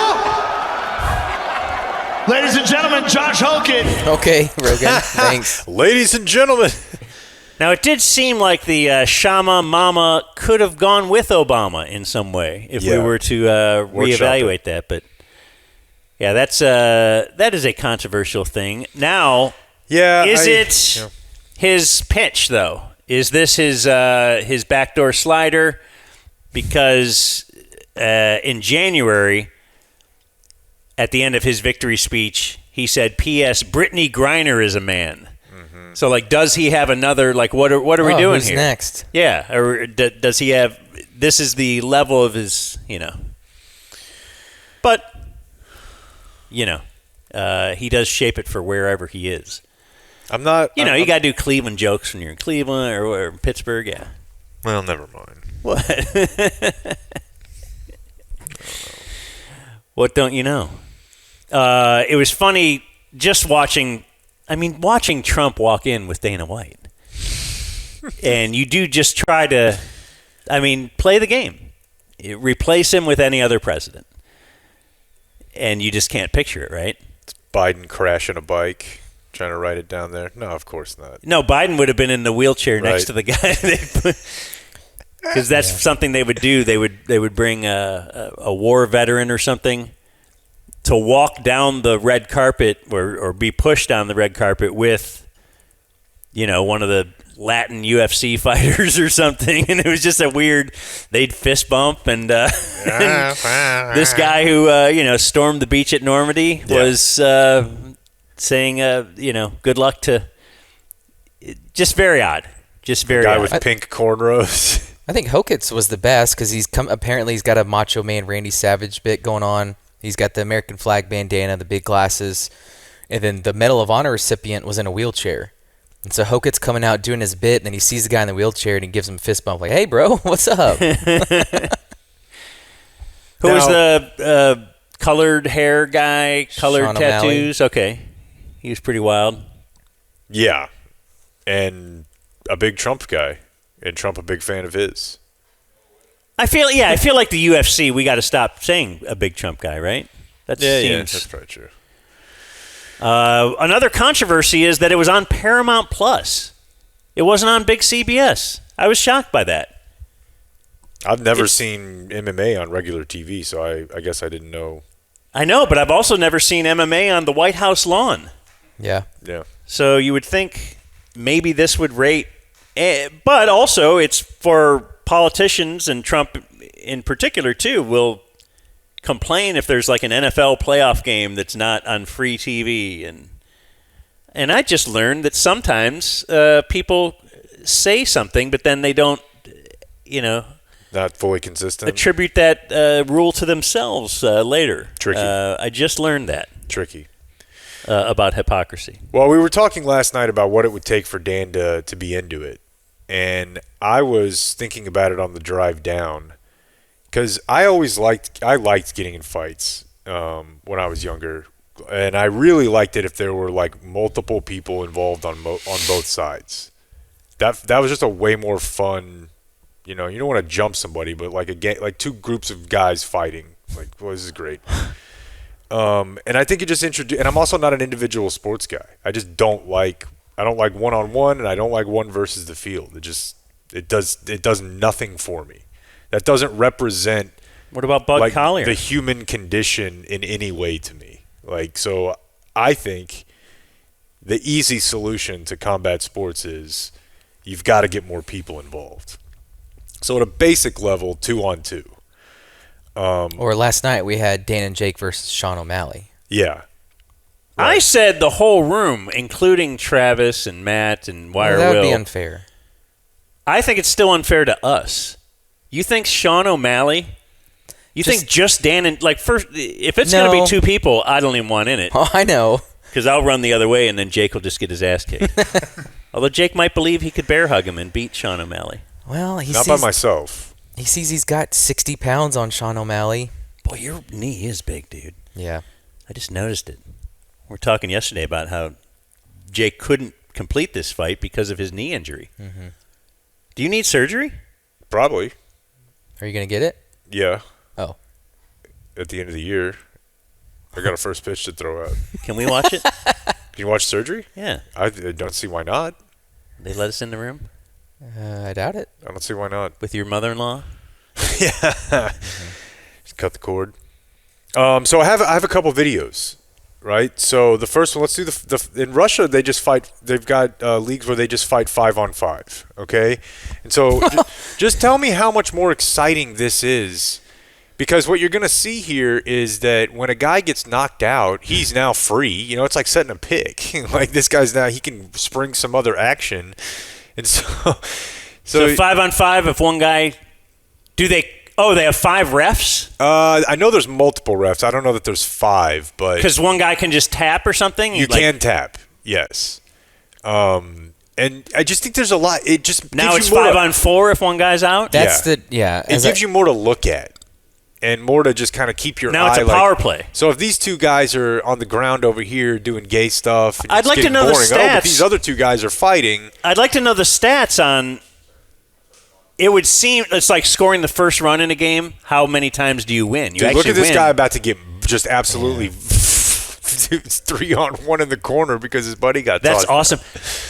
But if you knock out one, I would think your chances are way better. Yeah, they've got to go ahead and win. Handicapping rules, I'm sure. But what are the what are the stats on? This is one version. All right. And then the other one that Travis sent me a short clip last night. I went and found.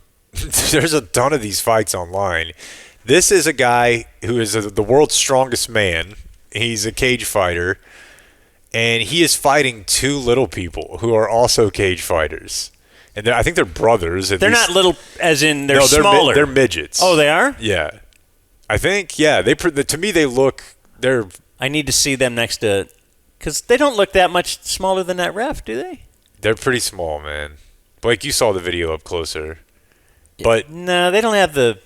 As you can see, they're trying to kind of close in on him, and it starts to resemble like Discovery Channel very quickly. Yeah, this big like moose is. Yeah. They're like stalking him a little bit. Wait, what does it say? The World Freak League. The World Freak Fight League. World Freak Fight League. Let's see what else it they picks got. up in a second. But yeah, so I think in general. Okay, that's pretty awesome. We need to do more. It ends with here we go. Power bomb, wailing on the guy. It ends quickly. You can kind of throw one of them into the other one. Bang watch their this. heads together, 3 Stooges. What I do to my 4-year-old. Boom. Oh. Yeah, that's a tough. Oh. One more thing. And then they make him go one-on-one with the other guy. It was really unfair. I mean, that other guy bought his tickets, you know? I guess. And then he just, He just chases him down. He's like, come on, ref, what are we doing? One more subject from last night that was somewhat controversial, but it needs examining. And this was brought to us by Jake. Should the flute player in the military band get to board the plane before you do? Should the clarinet player get to park closer at Lowe's? Because they really ripped that scale. They are veterans. For any veterans, anyone who has served, please stand up. They did basic. Hey, that's what I'm saying. Did they go through boot camp? They went to basic, yes. So they did some exercising? Then probably. It's really hard exercising, I would imagine. God. Because no one but that clarinet player could have gotten through that? What'd you get in? Oh, infantry. Oh, yeah, what was your deal? Oh, I was a logistics officer. What about you? I was a soprano. Bass flute. I sang in the choir. Boy, I swear, you those boys would hear me coming. They knew. What about the guy in the Revolutionary War hitting the drum as he's in the front of the... Blake brought that up, and that does seem cool. Like, and I'm sure that there's still some use for that. Probably a couple of those drummers got shot along the way, right? Yeah, for sure. Yeah. For sure. Guy in the woods, like, oh, no. That felt like an integral part of military strategy. I mean, yeah, we didn't have DMX to listen to. Well, yeah, that's right. We just That's what that was? I think it that kind of was AirPods? That was a charge. That was the pill? What? having Back a military then, band, yeah, like, 100%. with you. And yeah, now those guys again, yeah, for sure. Back then they were chewing on roots and listening to their drummer. Now you just have like Rip Fuel and System of a Down and the Hummer. But that, to me, there's a value in that. These people are just playing military concerts at the park. Like, this is no different than... This was their Super Bowl. Basically. But no, I don't think they should get Group 1. Not like Matt or something. So you think there should be a class system within the military, too? Because they'll be like, any group or like grade A military, They do it please. to each other. Right. Let them write the code. I want. Yeah, but they're saying that all of us we're better than all civilians, even the flute player. They would, and but you're against that. I just don't want them to get to be treated like Navy SEAls. Yeah. They can be above Right. me. Should Joe Kemp be treated the same as... he should get on the airplane first. What about after families board? That's fine. Why are they getting in first? They're slowing the whole process down. They really do. Yeah. I'll get in there real quick. Like it's like letting me in traffic quick. Then I'm gone. Well, we need to. You let me in, then I'm not going to be now sitting in front of you. We need to board from window to aisle. I have a couple of World Cup Not notes, who makes the most money to the least which money. are basically just fighting Dan's false narratives.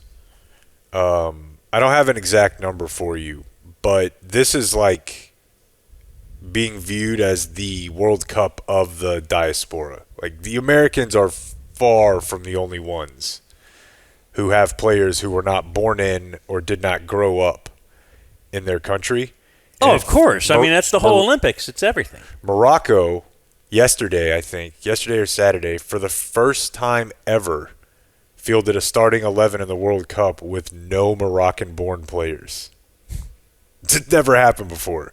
And so this is a part of soccer culture that I didn't know anything about, but apparently it is something that came up yesterday.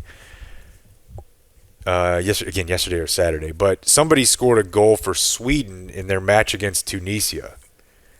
And this dude, I think, was born in Tunisia, but he's Swedish. He scored for Sweden, all right. And he might have actually been born in Sweden, and his dad's is Tunisian. But after he scored, he didn't go like apeshit. He had like a kind of a muted, like chill celebration. And apparently, this is something that happens in club soccer, where guys get promoted or they get, picked off by a better team, and they have to go play their old team that helped them and supported them and sold them up to a better team. And when they beat them, they don't like it's like a show of respect thing of like, yeah, I get it, like we're better than you, or I took a better opportunity. But this is like, I know you're mostly just kidding or whatever, but it is. I thought honestly that it was just America or countries that had no soccer culture that did this, but apparently every country is trying to steal as many players as they can that could legally play for, like the kid that went off for America the other night, went off again, Blake. He was around the ball a lot. He could have played for not just America, not just England where he grew up, but Nigeria, where his parents are from. He has citizenship. So a bunch of them have 3 to choose from. And then the other thing is, we talked about the expansion of the field from 32 to 48. That's when I really stopped watching. Cheapened it. Yep. Too corporate. Because now it's just about TV money. But what they did was they did add a knockout round phase. I'm just interested in like tournament construction, like how they did it. So what they did, you have to win, I guess, 7 games instead of 6 now, or 8 instead of 7. Like, they still kept it as group play in 4, and they just added another layer or round to the tournament. Okay. So easier to get into, but kind of harder to win. Like, it's almost like it's more forgiving in the group stage, but less forgiving obviously later because you added more games. Speaking of too corporate, which you said a moment ago, we would never. That's a note. Well, no, I'm not about to do a spot, but I will if you want me to. it really did bother me. I don't think I ever followed up on it. I started with Jalen Brunson. It bothers me, and I said, you know what? Let's talk about positivity first. Remember that? Mm-hmm. Remember that part of our show? Mm-hmm. It bothered me that Jalen Brunson was wearing the goggles and that they were sponsored by Michelob Ultra. It just the modern-day sports celebration sucks. Can we admit it? Like, the richer these guys are, now they can't have a drop of anything on them or anything they own. We cover up the lockers. Like, it looks like Y2K. My wife was really worried about Y2K. We covered our whole house in Saran wrap. But it's horrible. Is no one going to jump on and hip hip hooray me here? You guys are all like, am I an old man yelling at a cloud? It sucks. It looks gay. I'm not you're a pussy. Are we celebrating, or are we like, hold on, I'll celebrate after I get ready. Let me get prepared to celebrate. Let me let me put my phone away. Let me get everything dry. Are you celebrating, or are we celebrating? It's a little bit. It takes the piss out of it. It's sex after being married for 15 years with 2 kids. That's what's happening now. You got the the towel. Hold on. Let me go get the door. Oh, I'll do this. When it should be the wildest thing you've ever done. Let's just go. Let's go at it. This is animal. Right. This is the most amazing thing. It's the euphoria that this is a spur of the moment type thing. I just won. Let's go crazy. Whoa, wait. Get the towel. Get it. I mean, it ruins it all. I mean, you're still going to celebrate. You're still going to have sex after 15, but it's just not the same. But if you don't have the towel, then it's awkward. And then, I mean, there are reasons why they do it. But you're right. It all started, like, they do it because that's just the way we do things. If it was their 3rd championship, all right. The first, yeah. But like baseball will end up doing this every round of I'm now going to put on the goggles again.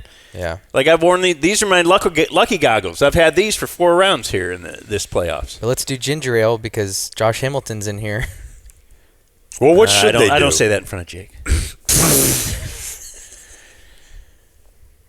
I mean, they've got to do something different. Let me ask you. You couldn't be in a, or could you? You wouldn't want to, like, I always thought that was kind of cool for, like, the teammates would do that for Josh Hamilton. I think Jake would get really upset with us if we did that. I mean, you just figure it out. Just keep your mouth closed, right? Yeah, but Blake could be over there. Come on, dude. Just one, bro. Well, if some Bud Light got on your tongue, I don't think you're rushing to the bar. No, I remember, though. Well, no, you're not, but you're supposed to, like, Because you pinky promised? Yeah, I have a card. No, I remember when Matt Grimm and I went to go see ICP, 2 references in one show. That made, I mean, the cola is just the way, right? We just spray. I believe their brand is called Fago.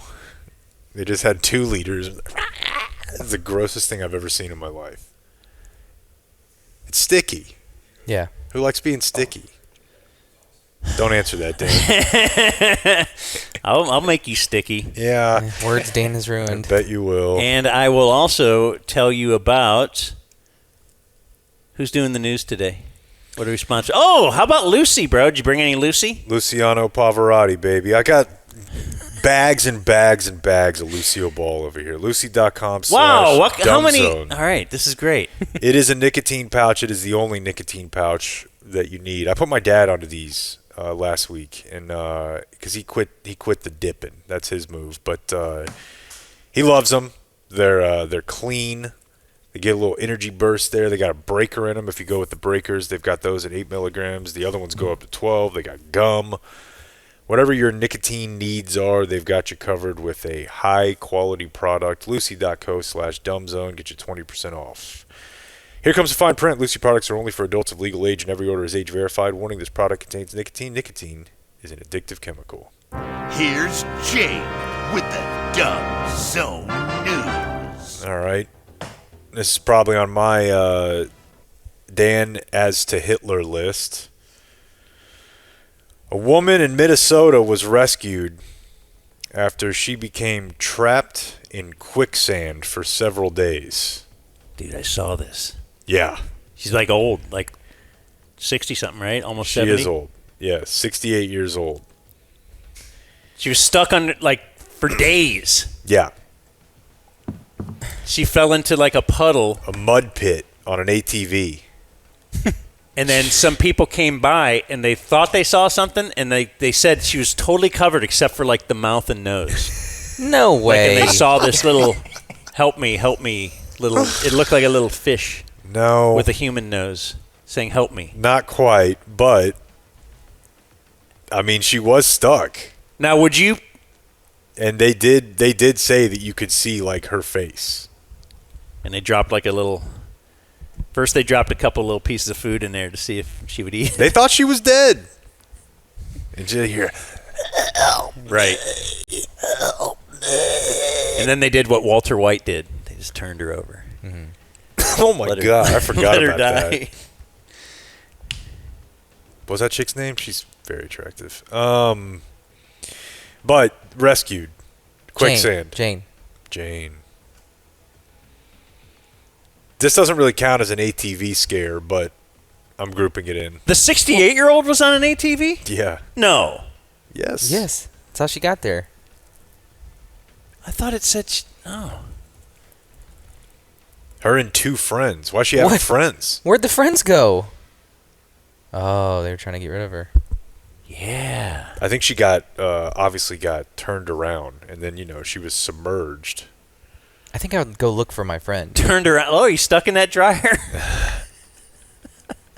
Let's there's see a mouth here. just hanging out of the ground. You guys are terrible. This is a sad story about a wonderful woman. James Harden arrested over the weekend in Houston, and the overworked Twitter jokes of the week ensued. I got one. Yeah? What do you got? The Cavs asked him to work on his shooting in the offseason. Oh, man. Because, see, he was arrested with a misdemeanor charge of carrying a weapon, and I've never seen Harden get whistled for a carry. It's the first time Harden's been a weapon in June in his career.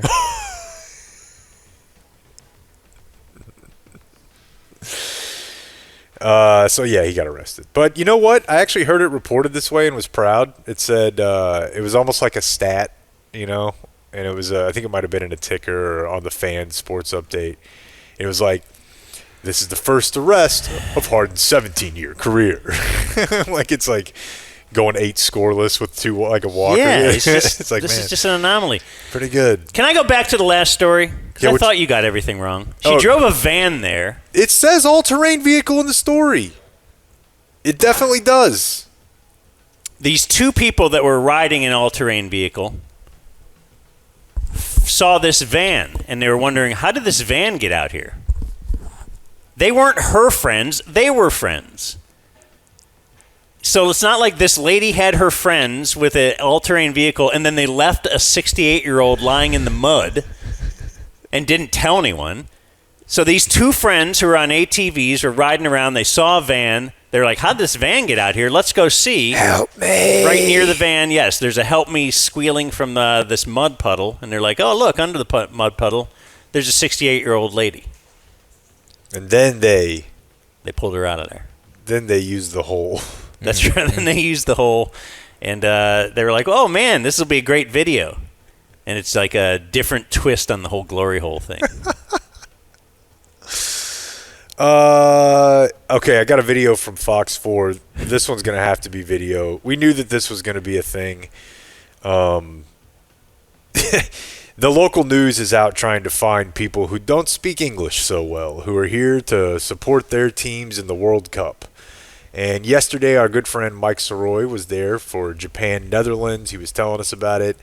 They clean up the stadium afterward. You might have seen Jameis Winston was there with them, as he's just Snoop Dogg now. Like, we'll put him on anything and it'll be good.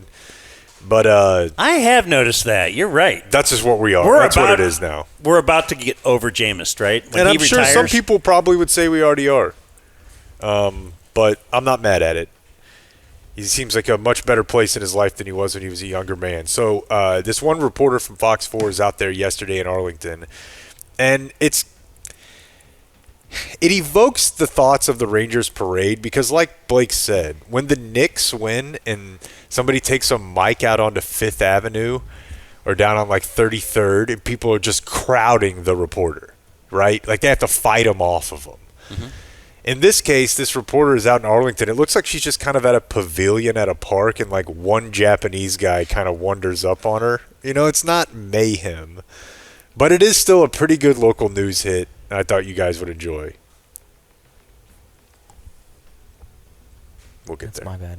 Oh, wow. It's live? Okay. It's live? Yeah. How excited are you? You were so excited, right? Japan, right? Excuse me. Okay. I cannot speak English, but I'm excited. Yep. Hell yeah. Let's go. Japan, baby. Look, it's lit. It's lit. It's okay, lit. what are we looking at? Oh my gosh. Back Can of you the tell jersey. me what this is? We're looking at his back. Japanese. Toyama.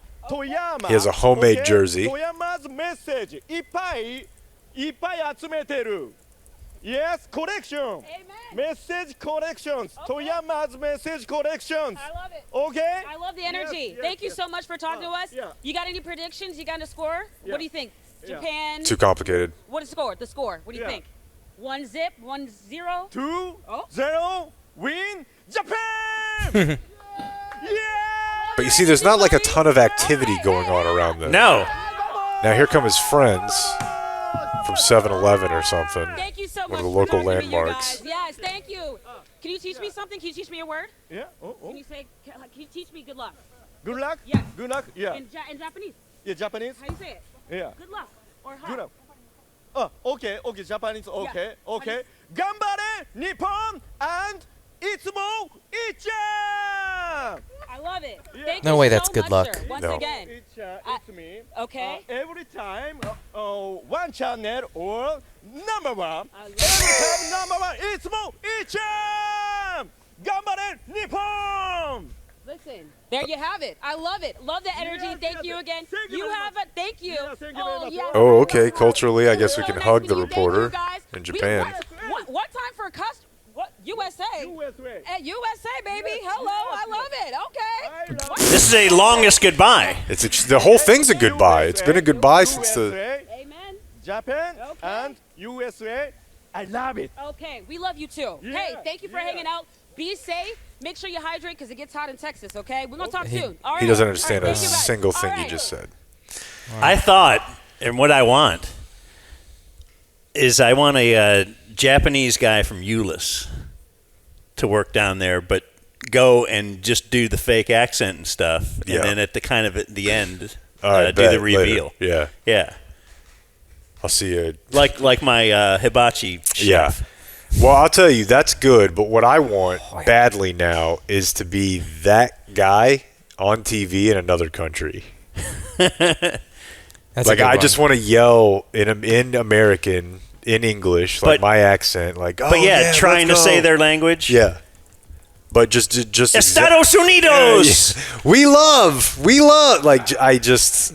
Amor. That guy's living it up. Amor, Estados Unidos. Absolutely living it up. Uno. Yeah. I wonder if any of these. So we got to go to a different country. Gotten screwworm yet? The people? Seems like I guess you got to be a cow. I guess that's funny to you that out of Houston that are farmers or something. I don't want to hear. If you have no idea the pain on my wallet.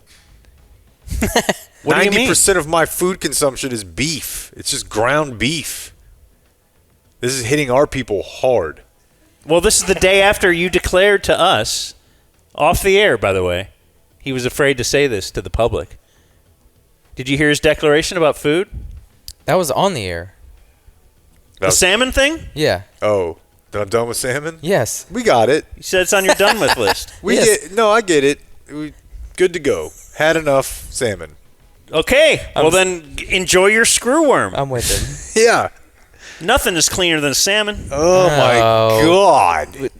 Jake's going to catch one in that swimming pool he's going to go in tomorrow. Listen, I didn't take a picture of this, or I didn't send it to Clayton, but Travis noted this morning those trees out where we were hiking this morning had clearly been clawed by bear. For real? Yeah. There are. There's So, bears. the second most common silhouette or sign to the Sasquatch would be the bear. Yeah. I'm looking at 2, 3, 4. Yeah, there's just bears. The bear motif. Stoked on bears. Is big here. Log cabins and bears. I mean, the trees, they'd clearly... So smaller, I think, like black bears. Littler.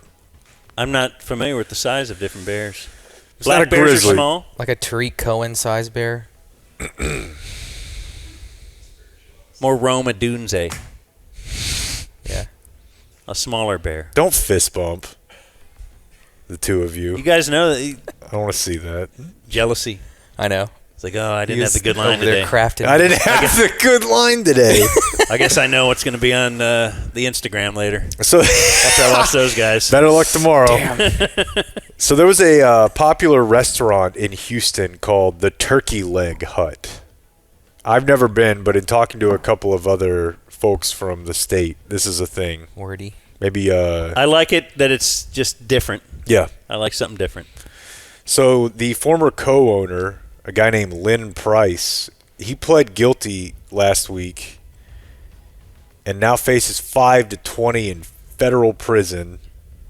He pled guilty to arson charges. For burning down his own thing for insurance? He orchestrated the firebombing of a rival restaurant. Whoa. Yeah. It was owned by his former Ham business hock. partner. Yes. Oh, by his former partner. Yeah. So he paid someone to do it. He's not out doing it, right? Correct. Okay. They have him on tape, paying 4 men to do it. What was the price? What do I need to pay to get my rival firebomb? That's a good question. Let's click through here and see if there's any numbers. Too bad we don't even have a rival DFW podcast, or else we would do that to you. Firebomb. Yeah. He got half the sentence of the Lego guy. Now, the Lego guy had stolen a lot of Legos, and I feel like don't you're care, acting man. like that's just stealing anything. We got to It's reset. not. We got to reset. 2017, the Turkey Leg Hut became one of the most prominent hotspots in Houston, where Drake, the aforementioned James Harden, Snoop Dogg would visit and post. Like, they would sell these stuffed turkey legs. Honestly, this is just a professionalized version of the dabege type food. The pineapple we were talking about last week. I know what he's saying. Hood food. Oh, okay. It's a stuffed turkey leg that they're selling out of a... I was going to say, like, just a state fair food. Basically, yeah. That you sell all year. And What are they stuffing it with? Because a turkey leg is good on its own, right? I guarantee you there's bacon in here. Yeah, now you got to church it up. Probably some cheese. Deep fry it. It says you can cut a pocket in the drumstick and load it with ingredients like macaroni and crawfish etouffee. All right. Okay. I think those enhance it. That sounds incredible. That sounds way better than bacon. See? It You don't really have to does. put bacon on everything, dude. Write that down. You can try. I had another World Cup story. Let me get back over there. Somebody's... oh, yeah. 2 Texas men were charged after the English team's bus got robbed of gear. You just wanted some shin guards? You know, Suvies. Denied. I don't know. You don't go Suvi? Blake likes Suvi. Mm-mm. Your denial has been denied. Yeah, 2 men. I want that to live forever. It's one of my favorite drops. It really is. It says cleats, goalkeeper gloves, a ball, and several sets of shorts, and they were probably selling this stuff, right? Wait, what was the cleat argument we had before the show? Oh yeah, because I was telling Blake it's one of the great moments in your life is when you get your own bowling shoes. And he asked me if I had ever bought bowling shoes. And I explained to him that Run the Ball guy absolutely bought his own bowling shoes. Yeah, he did the math early. I never got bowling shoes, though, till I was Adult? Well, yeah, was I like 30? And it was like the most... First of all, it was a revelation that I could buy bowling shoes. Like, wait. I could buy the bowling shoes that they have at the alley, like the exact same kind, but they wouldn't have been worn a million times before. And they're like, yeah, you'd be the first one to wear them. Yeah, kind of wear them around your house and really just get a feel for the arches. Dude, I did. I break them in a little bit. Of course you did. He was approaching it from the germ angle. No. Strictly monetary. Yours was strictly monetary, but just the joy of owning something that I felt I didn't know. No one ever taught. See, you talk about in school, like they don't teach you about how to balance a checkbook. You know, they don't teach you things you need to know in life. Like you could own those bowling shoes. You don't have to be beholden to the man. But Big Bowling Rental wants you to think. They don't even want you to know. They don't want you to know. There's no advertisements around. No. For bowling shoes. Like when is the last time you saw a billboard advertising bowling shoes?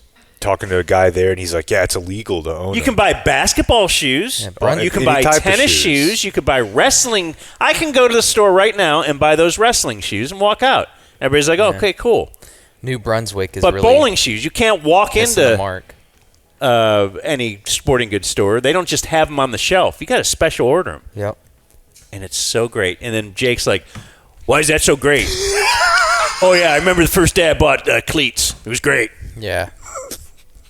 Just got to shit on everything. I don't know. I mean, I played a lot of sports, and I guess I don't really remember the moment I got a pair of shoes. These were out of reach. They were thought of as the only. As a little kid, no one ever said, "Hey, you might be able to buy these one day if you work hard enough." Mm-hmm. They just said, "Hey, you're going to be renting these for the rest of your life because that's the way it is, kid." Yeah, and I mean, these two entrepreneurial young men took it upon themselves to rob the most popular soccer team in the world's bus, get their own shoes. I like rent my own cleats because I like to huff that cleaner that they let you spray in there. The bowling, that cleaner? Yeah, the shoe cleaner that they let you. Man, I was thinking about that the other day. They're pretty spare with that. They're like. Sometimes you get a little self-service. Okay. Like, is it a Lysol can? Is that all they're doing? Basically. Yeah. Basically.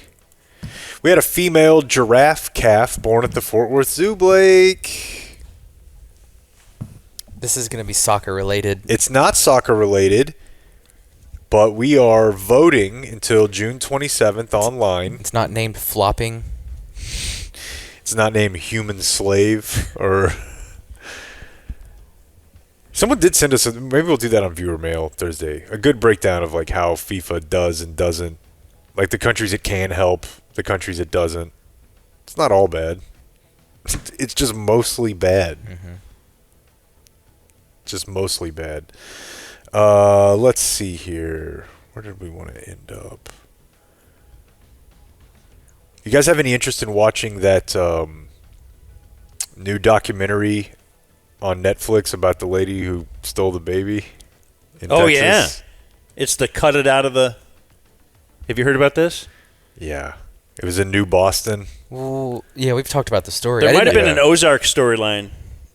It's called Maternal Instinct. She like... It's all the rage right now. I guess she pretended... Yeah, they pulled her over with have just had the baby in her car. But she had actually, like, just cut it out of some other lady, like, a couple streets down, something like that. Yeah. It was in Texas. But had, like, that was her big plan is to, well, I'll pretend that I just gave birth. It'll be great. Then I'll have a baby. Ma'am, your vagina's still in pretty good shape. Are you sure? Yeah. The Dumb Zone News. Like, how did you not remember that part? Could have done something. Thank you. Get out a leaf blower. I don't know. Figure it out. Viewer mail birthdays today brought to us by Qualis Roofing. Qualis Roofing. Qualis put the roof on my house, which means the roof on the Dragon Den of Inequality. And it was Soup's Ease. It was we just had Qualis come out for a free roof inspection. That's it. That was it. And then they dealt with the insurance. So they found damage because we hadn't had a roof inspection in definitely 5 years, maybe 10. So they found damage, said, hey, I think the insurance company can cover this.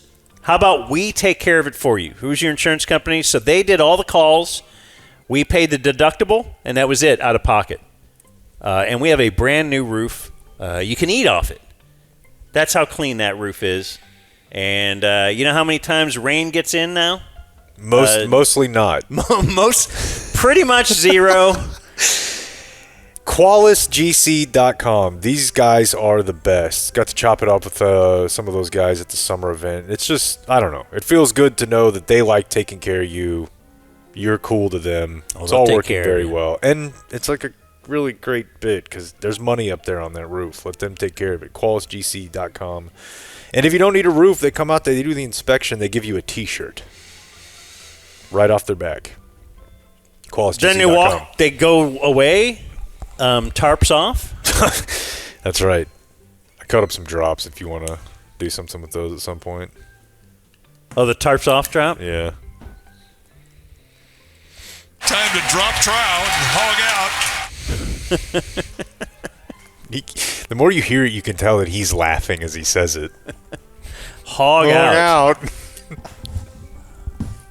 Boy, I wish I could be a guy who could just go hog out. Man, no, you don't. No. Why? Then it would be something impressive that I got a hog. Like, you wouldn't say that's a hog. I don't think. Maybe feral, but... Dear Mr. Michael Bublé of the Seafood Buffet, I'm writing to wish a Dumb Zone devotee, Al Lopez, a happy 46th birthday. He woke himself up in that special way twice. There's nothing twice as aggressive, but... I don't have time for that. That's going back to bed. His leaders are the Puddle Pools mascot, Hot Deaf Girl, and his Lord and Savior, T.C. Fleming. Just the right amount of Sarah Hepela's dairy canisters. More The Boys talk. Keep doing what you're doing, Playboy, and chase that money. R.I.P. Dutch Pentameter. From Pilo in Plano. Sent from my Acer while using my Android device streaming episodes of King of Queens. Oh, yeah. That's a good dude right there. Hey, I know that I'm known for being not near as smart as I think I am. I didn't know Cape Verde was a country. Did you guys all know that? Cape Verde just drew 0-0 with Spain in the World Cup, which World Cup. I am under the impression they just have countries in. Cape Verde. Real country. It sounds like a sauce you get at a Mexican food restaurant. Cape Verde on a map. It's in Africa. Okay. No chance, yeah. Anywhere near It is the Chad? tip. Oh, it's the tip?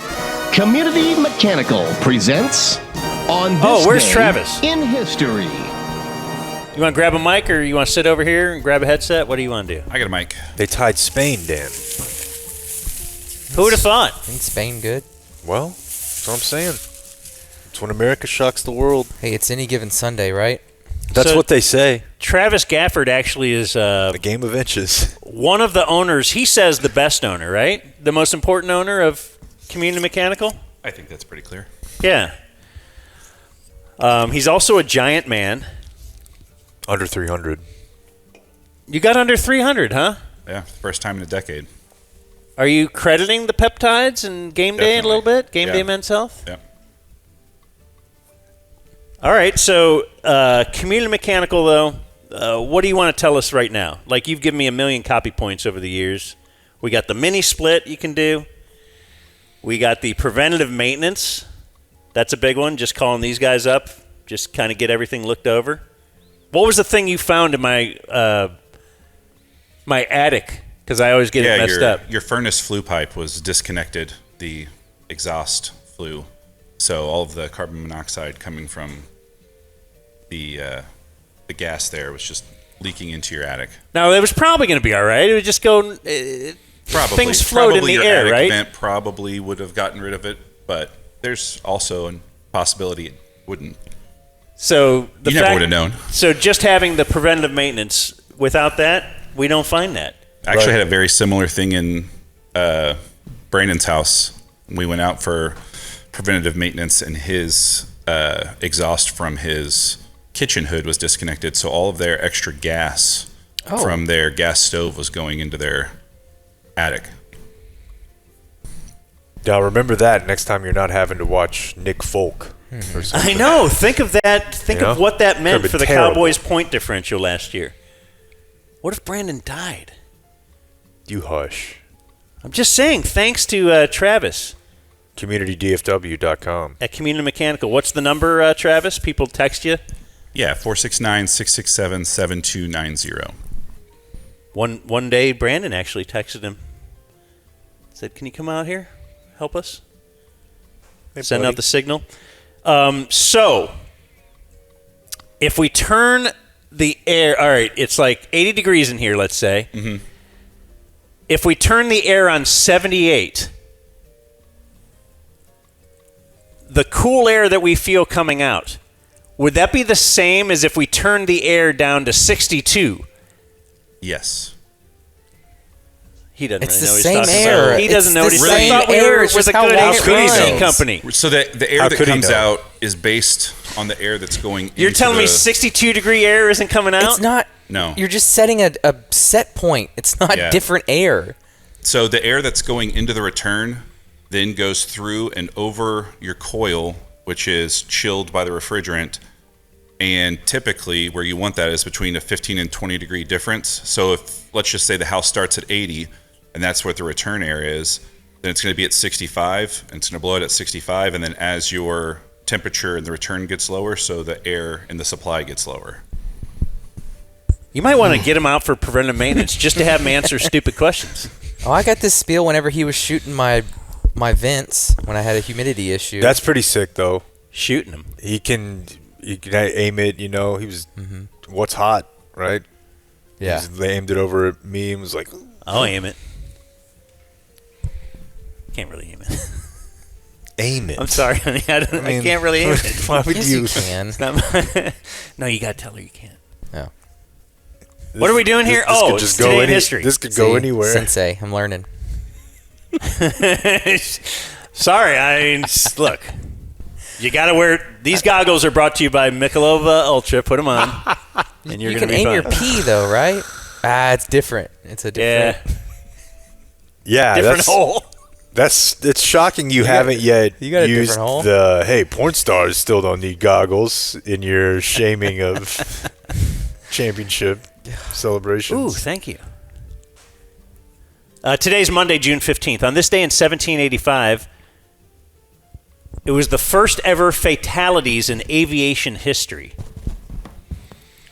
Okay. Where two Frenchmen attempted to cross the English Channel from France to England in a balloon, which caught fire and crashed, and they were all dead. This is the first time... Okay, so they took a series of photographs on this day in 1878. Edward Muggeridge had a bet with Leland Stanford. Leland lost. Edward was like, I swear to God, dude. We're going to take photos. We're just going to take these rapid-fire photos. And it's 1878, so they probably had to have like 40 cameras and to do it.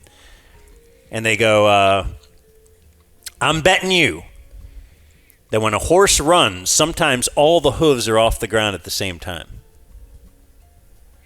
See?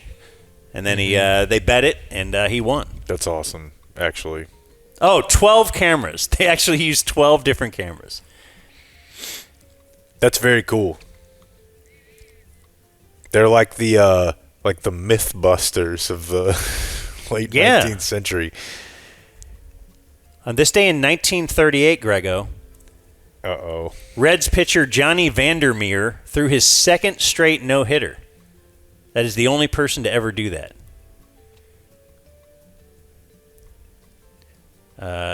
I say Grego because that would be a big argument with Grego. Like I Hall of thought, Fame. yeah, should Johnny Vandermeer, if he were to do that every year, right? But everything else, but he has like a 5-15 record, totally spared, pedestrian.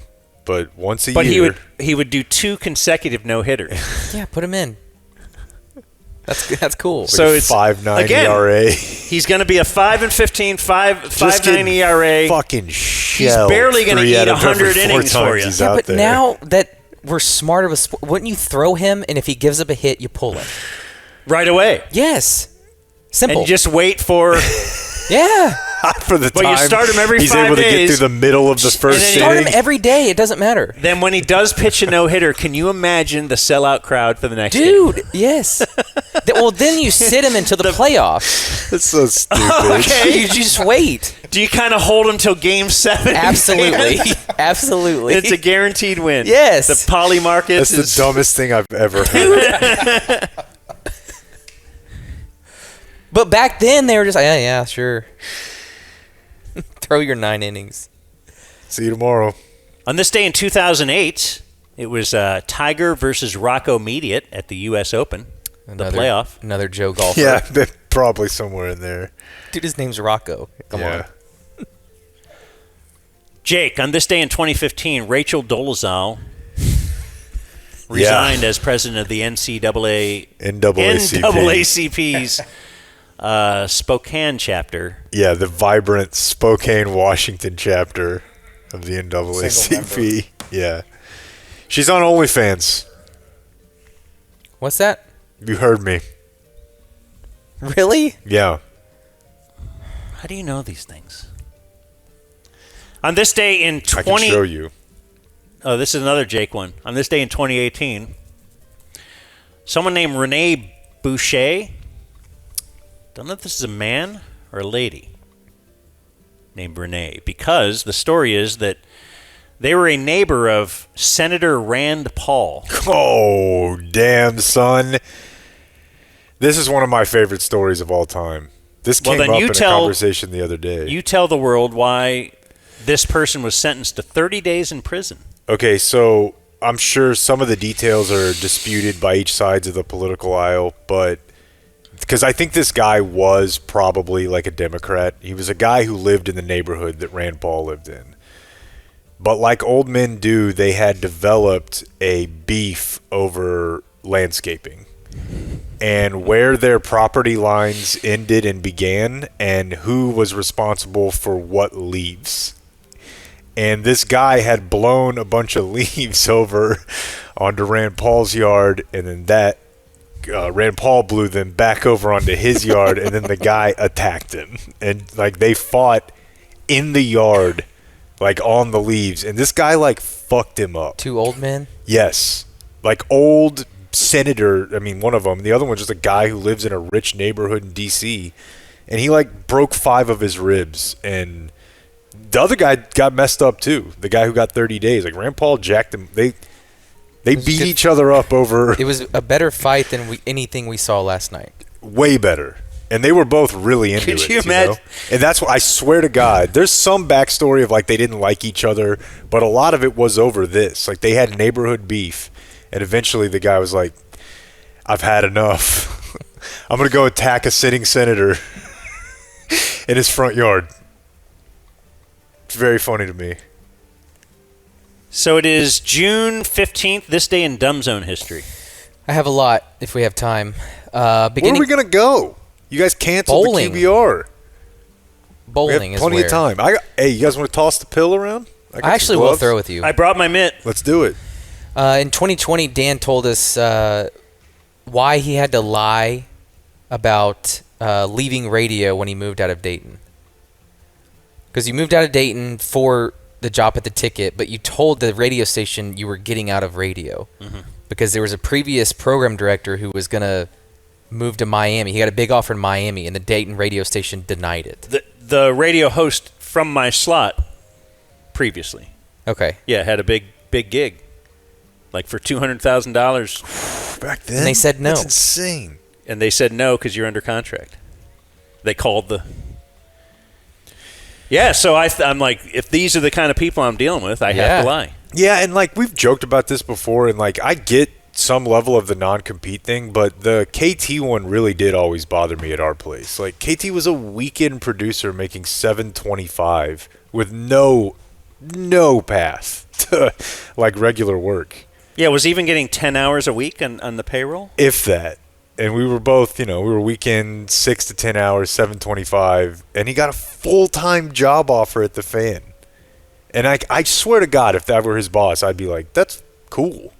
And they were not happy about it. It's also I would wear it like a thing of honor, like, badge of honor, is it? Promote people. We got just like all the bad system. radio interns, yeah. That you used to do that, right? Hey, I hired this guy, and he turns out to be really good. Claim the win. I guess I have a good eye for talent. But instead, it was like it was really weird.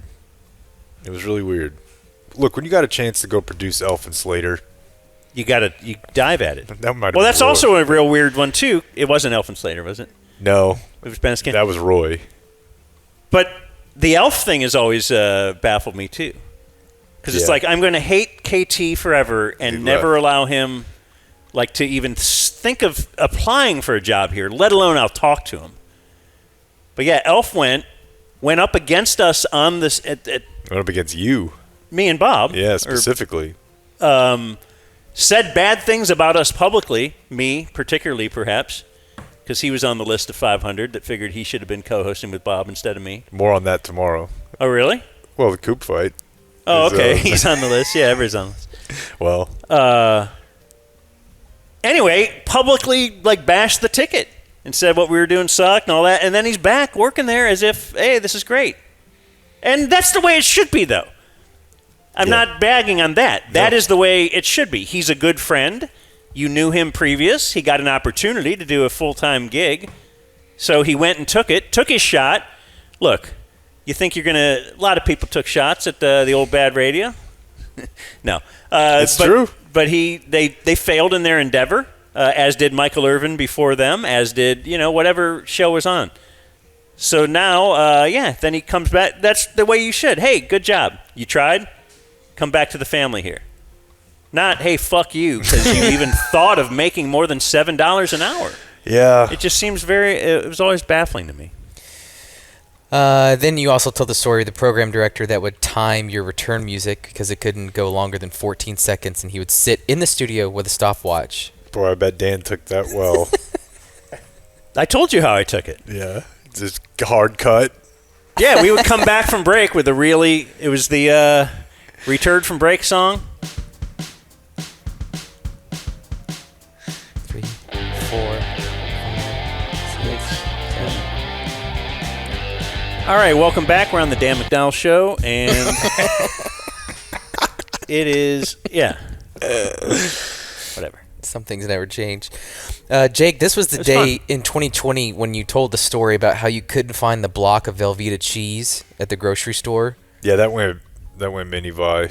Which then resulted in Velveeta cheese tweeting at Jake where you can find it. Oh, I didn't realize that. Oh, yeah. They were aware they had a problem on their hands. Velveeta hit you up. Yeah, because people started tagging. And I think they might have had like a local social media manager because they started tagging me when they would put it in new stores. They'd be like, hey, just so you know. Because you affect change. It was a thing, man, where it just everybody seemed to all realize at the same time, like, wait a minute, this is never in the same place. Knowing your history with cheese, that even really illuminates further how devastating last night must have been. It wasn't good. But Matt Grimm saved the day. Mm-hmm. No one out pizzas the hut in a pinch, and that's the play we had to call. It's not the play you want to call, but it worked. And I'll be eating the rest of it in half an hour. This was also squarely in COVID. So like a big block of Velveeta cheese could easily make or break your night. And it was a big deal that you couldn't find it. In 2021, we were having the rolling blackouts. Oh, yeah. Remember the grid? This was probably not the first time, but it is reiterated here. Dan needs a power wall. Do you have one? Regular check on not the power yet, wall. but this is the time right. that I'm really starting to look into it. Okay. ERCOT Call me. Suggested that you set your thermostat at 82 while sleeping. How do you think that went over? And see, I get called a communist. And these people are trying to tell me what to do with my air conditioner. Sleeping at 82. This was also the summer when the model admitted that she gave 7 Phoenix Suns players oral sex, and they went on to go 67-23 after that. That was a big moment. That's when I realized that the NBA players had a problem because it was right before Instagram nookie girls were going on podcasts. Yeah, it was right before the bubble. Yeah. They were horrible, and they went like 10-0 in the bubble, and everyone pointed back to this one Latina chick. Was Mikal Bridges on that team? He was. All right. And then 2022, a few Jake wants. I think the first time Jake said he wanted a cat. A couple years later, you get one. That's my cat. Jake wanted us to roll on us honking a boob. At home? Mm-hmm. I don't think that would elicit no response, I think, if I did that. Right. I don't think she'd care. I'd probably at least get a, what are you doing? Yeah. And then Jake wants to tell someone, I'm not asking. Ooh. Someone that's not your kid? Yeah. Because obviously that's a weird... I mean, you could definitely say it to your kid, but somebody that if you had the dynamic with, and you're just like, no, I'm not asking. I've never been in that powerful of a position, but... Is that dickier than did I stutter? Man, that's a tough one, too. Did I stutter? That feels more violent. And then finally we had Dominic Robinson on, which I think earlier in this week or maybe the week before, you had told the Clemson story about going to the recruiting trip and going to the game. Well, it wasn't until this day that we had Dominic Robinson on, who told us he saw Dan hold the same salad for 2 hours. That's when we got that info. Yeah, the story hit a brand new level. Got it. When Dominic Robinson came on. He's an evil dude. I made it better. Okay, more birthdays. I have a phone situation to where I messed up somewhere and I had double all my contacts. Oh, wow. And so I found a get rid of your dupes app. Did it, and when it did it, it reset everybody in my phone's birthday, and it seems to have reset it to the day prior. I don't know why. Mm-hmm. I don't know if anybody else has ever had this problem, but this was a couple of years ago. So that means for yesterday I told you my phone told me it was Jort's birthday, but I think it's actually today. Uh-oh. But I'm not sure. So happy birthday to Jorts, either belatedly or today. Okay. Jordan Jorts Richardson. What a guy. He's great. What a guy. Proud to know him. I think it's probably today because I have it listed on today's Today in History that I save every year. Elsewhere, though, less important people than Jorts. Travis Jankowski is 35. First base coach. Salah Mejri is 40. Is Travis Jankowski a potential future managerial candidate? Because I've had roughly enough. Dude, yes. I've had it up to here. Salah, a big player in the Luka book. Because Luka was really not thrilled with what a prick Rick was to Salah. Dirk had a little bit of that with Rick too, where they Rick wouldn't get on them, but they're the type of people that would be like, "What the fuck? What are we treating this guy like trash for?" Dennis Smith Jr. was the other one. DSJ for sure, but the Mej ended up in wrestling though. Oh, good for him. Here's a wild thing. So Salah Mejri is 40. Mohamed Salah is 34. Whoa. Read a book. He was named after Salah Mejri, the 6-year-old basketball phenom. Cooper Kupp is 33. Justin Leonard is 54. Michael Block is 48. Your hero. No. Your golf hero. No. You're always talking to us about how it's block time. And then remember we went to that one tournament, and Lake's like, let's do the block walk. And then we had to, where you follow block. No? Get to watch a lot of bogeys. Mike Fires is 41. Pitcher? Do you know what his big bullet point is? No. One hand. 2 hands, 10 fingers. Okay. He exposed the Astros sign stealing. Oh, that's right. Because he was on the Astros, and then he exposed it when he was on another team later. You know who that makes me think of? It might have been somebody different she was going after, but Jessica Mendoza.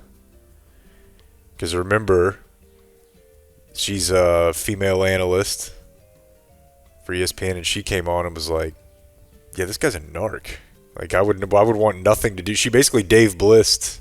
Oh. Do you know what, like... I was reading something about that. Like, had he anonymously given a writer this tip or something, it would have never turned in anything.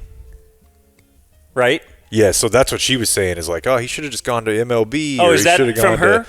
Okay. That's one thing, yeah. And they're like, yeah, I'm sure MLB would have been like, you know what? We got to take away a World Series. No.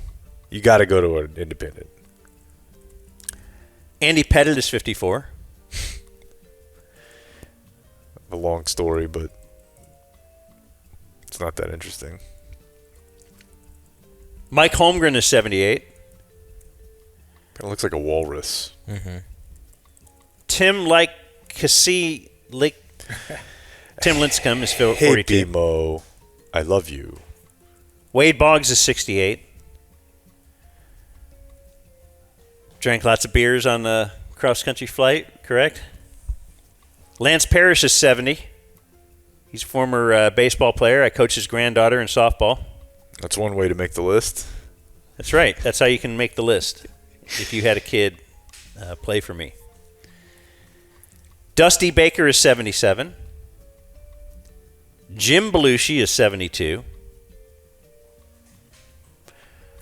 Helen Hunt is 63, Jake. Not a fan, boys. Not a fan at all. Always a little bit worried she's going to peck my face off. Very, very avian. Blake. Courtney Cox is 62. It's Monica Geller. From Dirt. Jake Busey is 55. Gary Busey has a kid that's 55. I want to say he is in Starship Troopers. I want to say he's in Stranger Things. Oh, man. That one makes me remember when I would grow up and rent videotapes. You could ride your bike anywhere. Anywhere. Parents would just let me go, you know? Be back at dark. It's different. It's crazy. Did you have a phone? Nope. What about your iPad? It was different, You just had each other. Neil Patrick Harris is 53. Kim Spin. I would contend gives one of the 10 best comedic performances of all time in the Harold and Kumar movie. All time, dude. Tripping balls? Yes. Northwest is 13. Will you give the Neil Patrick Harris Kim Spin? Yeah. He had a party. I think it was a Halloween party. And his charcuterie board was stylized as the dead body of Amy Winehouse, who had recently overdosed. So it was like her dead, naked OD body, but with meat. It wasn't even a cake. It was meat. It was meat. Yeah. See the salami or her nipples. It's so gross. And it's funny, too. Is that real? Oh, it's super real. And he posted the picture. Here. He wasn't worried. He didn't think about it twice. Dude, you know how the level of phone calls you have to get that made? Like, this is not like, oh, dude, you shouldn't have brought that. Can't cancel. Like, you clearly put a lot of work into this. I paid a deposit. He posted it, and then, like, a few weeks later, it was like, all right. I regretfully. Sorry. Yeah. We got to find a picture. Who's got the mic back there? Let's see if they know the significance. Got it right here. Of this guest. Ice Cube is 57. Do you know the bullet point for Ice Cube and the Dan, Jake, and Blake program? Yep, Will got it. He was the guest in studio on our last day. Our last day of the first time we were at the ticket. I like that. Yeah. I don't. Well, you're realistic. We have... Oh, I have some Blake birthdays he gave me. Xi Jinping is 73. How did I miss him? Jinping? The president of China? Yeah. But that caps off whenever Dan took the wireless to the TikTok booth. Oh, yeah. And said no broadcasting here. Just like, well, how do you like working for Xi Jinping? That was a lot of fun. That was one of the most fun times I've had doing this. What do you think about this, Jack? She had a Band-Aid on her foot. Her toe. Yeah. Jay Ajayi is 33. Had a year. There was like 1 year. Won a Super Bowl. Boise State? Yeah. I don't get your note on this guy. Tony Clark is 54. I'm certain that he was like the head of the Major League Baseball Players Association at one point. We had something else, though. But Blake wrote down next to him, and we need this explained, wife or sister? Wasn't that the guy that slept with his wife's sister or his sister-in-law, and then we played the game all through spring training? We were asking Kyle Harrison about it, and we weren't allowed to talk about it. I was almost going to say this guy should be the Dumb Zone birthday of the day. Yeah. Well, you know why we can't do that. Well, but, yeah, this guy was a big deal to our show. That's right. I forgot all about that. I'm like, why would you write that? What does that mean? Was he... You're right. He was the MLBPA guy this year before. Yes. So what came out? He was sleeping with his wife's sister? His sister-in-law, which then we had to ask, was it his brother's sister? Wife. Brother's wife. Brother's wife or wife's sister. And it turned out it was his wife's sister. Yes. And which one would be worse? Right. Or better. I mean, your brother's wife, you're betraying your blood, but also you don't choose your blood. Your brother might have been an asshole, right? Mm-hmm. He was just, it's a circumstance that you were born to that family. You chose her, you told her, I love you, I'm going to be with you forever and all that, and then you bang her sister. Uh-huh. That almost seems more egregious than your blood. Like, what is blood? That seems more fun. Does seem more fun. Shout out to that guy. Tony, that's right. We had to cut those questions out. Uh-huh. Because we asked them. And they loved it. It was all the rage. They loved it. Well, yeah. They admitted they had been talking about it in the clubhouse. They didn't unlike it.